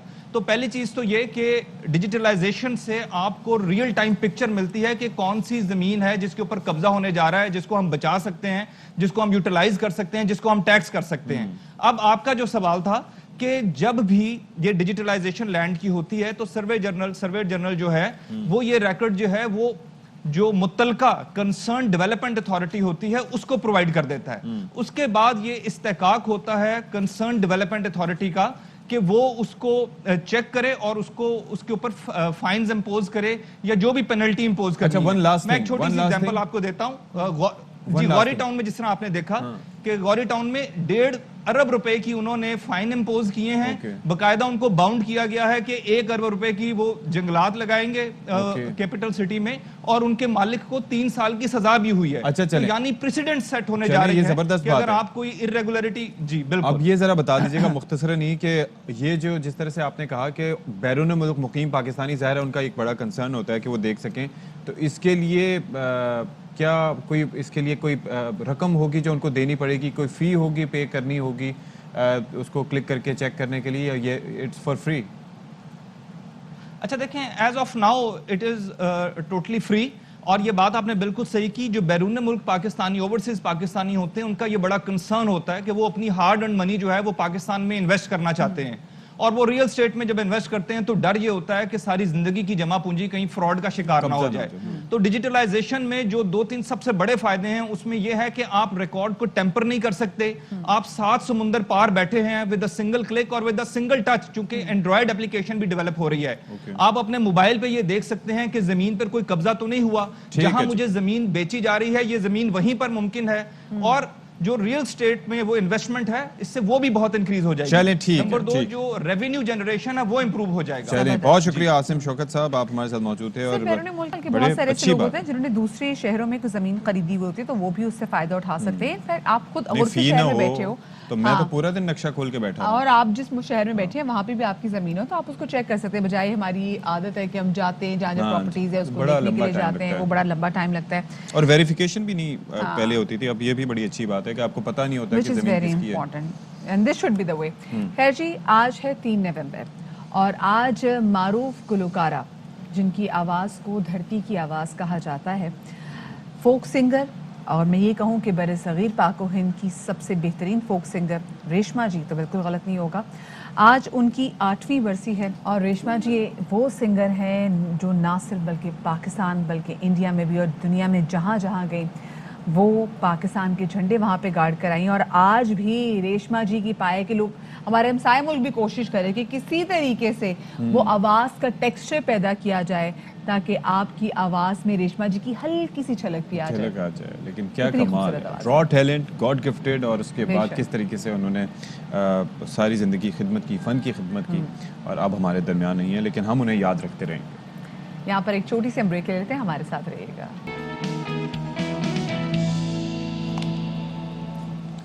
جی جناب, تو welcome back after the break. مہنگائی اور نیب آرڈیننس میں تیسری ترمیم کو لے کر اپوزیشن جماعتوں کی جانب سے ہم دیکھ رہے ہیں کہ حکومت پر جو تنقید کا سلسلہ ہے یہ جاری ہے ساری. اور اپوزیشن لیڈر شہباز شریف یہ کہتے ہیں کہ وزیر اعظم عمران خان نے نیب آرڈیننس میں تیسری ترمیم کر کے خود اور حکومت کو این آر او دیا ہے. کوئی شک تھا کہ نیب نیازی گٹجوڑ نے اپوزیشن کو نشانہ بنانے کے لیے کیسے کام کیا. پیپلز پارٹی کی رہنما سینیٹر شیری رحمان صاحبہ یہ کہتی ہیں کہ نیب ترمیمی آرڈیننس حکومت کی بدنیتی کا, آپ کو بتائیں مدیحہ کہ یہ جو ترمیمی آرڈیننس ہے اس میں ہوا کیا ہے؟ اس میں تھا یہ کہ جو پہلا ترمیمی آرڈیننس تھا اس میں یہ اختیار دیا گیا تھا سپریم جوڈیشل کونسل کو کہ جس طریقے سے جج صاحبان کو ہٹایا جاتا ہے, کوئی بھی معاملہ ہے, کوئی بھی شکایت ہے, وہ جاتی ہے سپریم جوڈیشل کونسل, وہ پھر جو ہے سپریم جوڈیشل کونسل ڈیسائیڈ کرتی ہے دا فیٹ آف دا سیٹ جج. اب انہوں نے یہ کیا ہے کہ یہ ترمیم دوسری لے کے آئے, اس میں ہے یہ چکر کہ وزیر اعظم صاحب صدر صاحب کو ایڈوائز کریں گے اور چیئرمین نیب کی ہو جائے گی چھٹی. تو پھر اس کا مقصد یہ ہوا کہ چیئرمین نیب اگر کوئی بھی کام وزیر اعظم صاحب کی مرضی کے خلاف کرتے ہیں مبینہ طور پر ماتحت ہوں گے, جی تو ماتحت ہوں گے, پھر وہ ایک ادارے کے ماتحت نہیں ہوں گے, وہ تو پھر ایسا کیسے جو سوٹ کرے گا وزیر ان کو چیئرمین نیب کو کہ وہ کس طریقے سے امپارشلی جو ہے وہ جسٹس کر پائیں گے یا کارروائی کر پائیں گے. بہرحال یہ اس پر جو ہے وہ اپوزیشن کو سارا اعتراض ہے. بالکل جی. اور ساتھ میں ہم یہ بھی دیکھ رہے ہیں کہ جہاں پر اپوزیشن جو ہے وہ مسلسل حکومت کو تنقید کا نشانہ بنا رہی ہے, وہاں پہ وفاقی وزراء بھی جواب دے رہے ہیں. اور وفاقی وزیر اطلاعات فواد چودھری کہتے ہیں کہ وزیر اعظم, کیونکہ آج ہم نے آپ کو صبح بھی بتایا تھا کہ ایک بڑے ریلیف پیکج کا اعلان کرنے جا رہے ہیں اور ملک کی 51% آبادی کو اس سے فائدہ ہوگا. کیا کہنا تھا, آپ کو سنواتے ہیں. پاکستان میں بنیادی اشیاء میں اب بھی سب سے سستی ہیں. وزیر اعظم قوم سے خطاب کریں گے, معیشت سے متعلق قوم کو اعتماد میں لیں گے. بہت بڑا ریلیف پیکج وزیر اعظم اناؤنس کرنے جا رہے ہیں. اچھا جی, یہ تمام تر جو صورتحال اس پہ ذرا بات کر لیتے ہیں. پاکستان تحریک انصاف کے رہنما اور وزیر مملکت علی محمد خان صاحب ہمارے ساتھ موجود ہے. بہت شکریہ جی, آپ نے ہمارے لیے وقت نکالا علی صبح. یہ شہباز شریف صاحب جو کہ لیڈر آف دی اپوزیشن ہے, وہ یہ کہتے ہیں کہ یہ جو تیسری ترمیم آپ لوگوں نے کی ہے اور معاملہ سپریم جوڈیشل کونسل سے لے کے اپنے پاس رکھ لیا ہے, تو یہ خود اور حکومت کو این آر او دیا گیا ہے. آپ کیا کہیں گے اس پہ؟ نیب آرڈیننس میں ترمیم ہوئی ہے. اب جو شہباز صاحب نے بات کی ہے, ان کا شاید گمان یہ ہے کہ اس سے کوئی حکومت اپنے لیے کوئی خدا نخواستہ چور دروازہ نکالنا چاہتی ہے. ایسی تو میرے خیال میں کوئی بات نہیں ہے, لیکن صرف یہ ہے کہ کسی حد تک ایک پروٹیکشن ملی ہے سرکاری ملازمین کو بالخصوص, کہ جب تک آپ کا میلس وغیرہ پروو نہیں ہوتا کہ آپ نے کوئی آپ کے فیصلے سے آپ نے جان کے نقصان کرایا ہے یا آپ نے کوئی ill gotten means جو ایسٹ بیونڈ مینز ہے وہ پیدا کیے ہیں, جب تک وہ نہیں پیدا ہوتا تب تک آپ پہ ڈائریکٹلی نیب اپنی ہاتھ ڈالے گی, کیونکہ سرکاری ملازمین کو بھی کچھ نہ کچھ پروٹیکشن اور بھی لوگوں کو چاہیے ہوتی ہے تاکہ وہ اپنا وہ کام کر سکیں. ہاں, جس آدمی کا یہ ثابت ہو جاتا ہے کہ اس کے ایسٹ بیونڈ مینز ہیں, یعنی کہ اس کی کمائی 1.5 لاکھ روپے مہینہ ہے اور اس کے پاس اثاثے جو ہیں یا اس کے مہینے کا خرچہ 5 لاکھ ہے یا اس کے پاس 2 کروڑ کے اثاثے ہیں, تو سوال ہو سکتا ہے کہ آپ کے پاس کہاں سے آئے. وہ پھر اس آدمی کو پروو کرنا ہوگا. ill gotten means یا بلیک منی کا کوئی ڈیفنس نہیں ہے, لیکن ایک حد تک پروٹیکشن دی گئی ہے تاکہ ملک کا امور مملکت کا جو نظام ہے وہ چلتا رہے. خاص کر اس میں ایک اور بھی نقطہ, ہمیشہ اپوزیشن شہباز صاحب بھی یہ بات کرتے تھے, اپوزیشن کے پیپلز پارٹی کی بھی دوست کرتے تھے کہ آپ ان کو جو ہے بیل کی 90 دن تک اندر رکھتے ہیں, بیل کی ضمانت کی آپ ان کو سہولت نہیں دیتے جو کسی بھی لاء میں ہو سکتا ہے.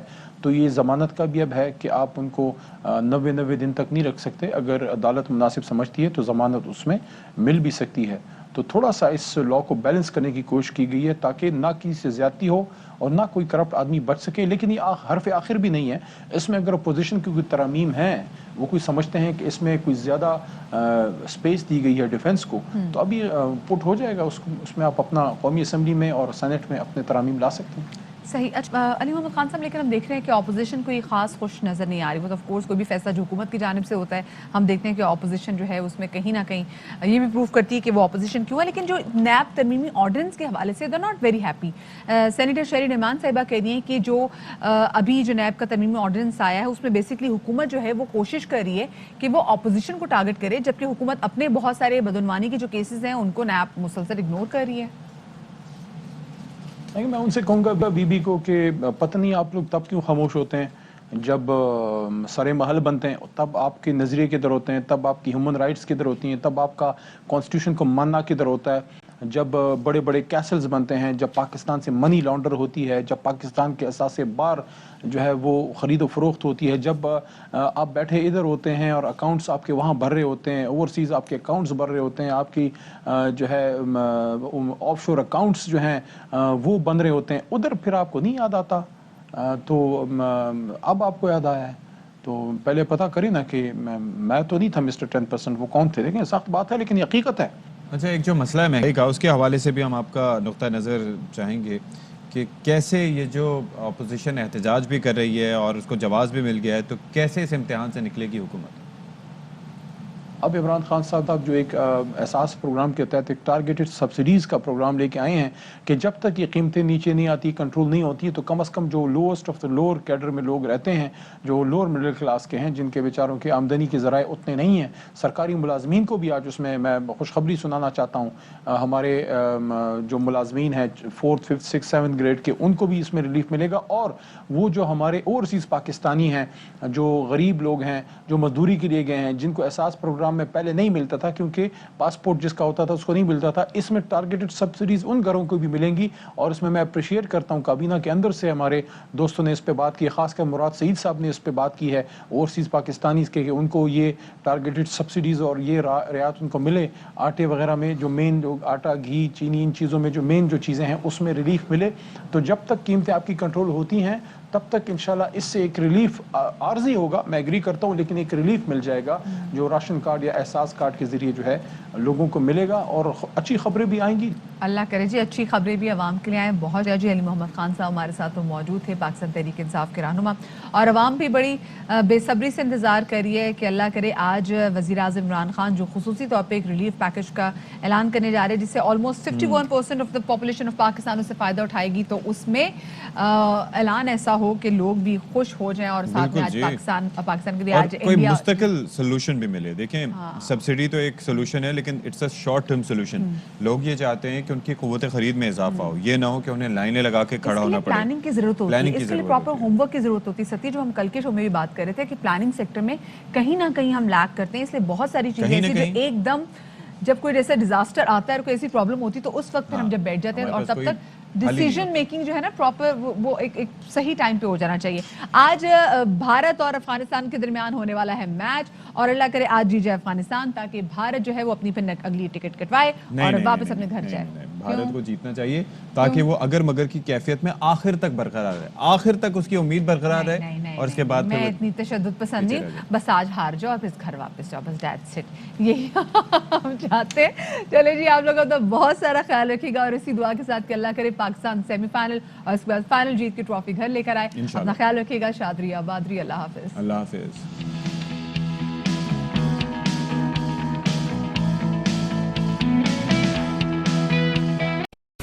اہم ترین خبریں اب ایک کلک کی دوری پر. آپ کے پسندیدہ ٹاک شوز ہوں یا اہم ملکی یا غیر ملکی شخصیات کی نیوز کانفرنسز, ہر لمحہ باخبر رہنے کے لیے سبسکرائب کریں ہمارا YouTube چینل. موسم کی صورتحال ہو یا کھیل کے میدان سے خبریں, اپنے موبائل فون سے ملکی اور بین الاقوامی اہم خبروں تک رسائی کے لیے ڈاؤن لوڈ کیجیے موبائل ایپ. باوثوق ذرائع سے مصدقہ خبروں, تجزیوں اور تبصروں سے مستفید ہونے کے لیے وزٹ کیجیے پاکستان کی سب سے بڑی نیوز ویب سائٹ www.arYnews.tv. ان سب کے علاوہ پاکستان کا سب سے بڑا فیس بک پیج ہو, سب سے بڑا نیوز انسٹاگرام اکاؤنٹ یا پھر ٹویٹر, ARY نیوز پہنچا رہا ہے خبریں سب سے پہلے آپ تک تاکہ آپ رہیں ہر لمحہ باخبر.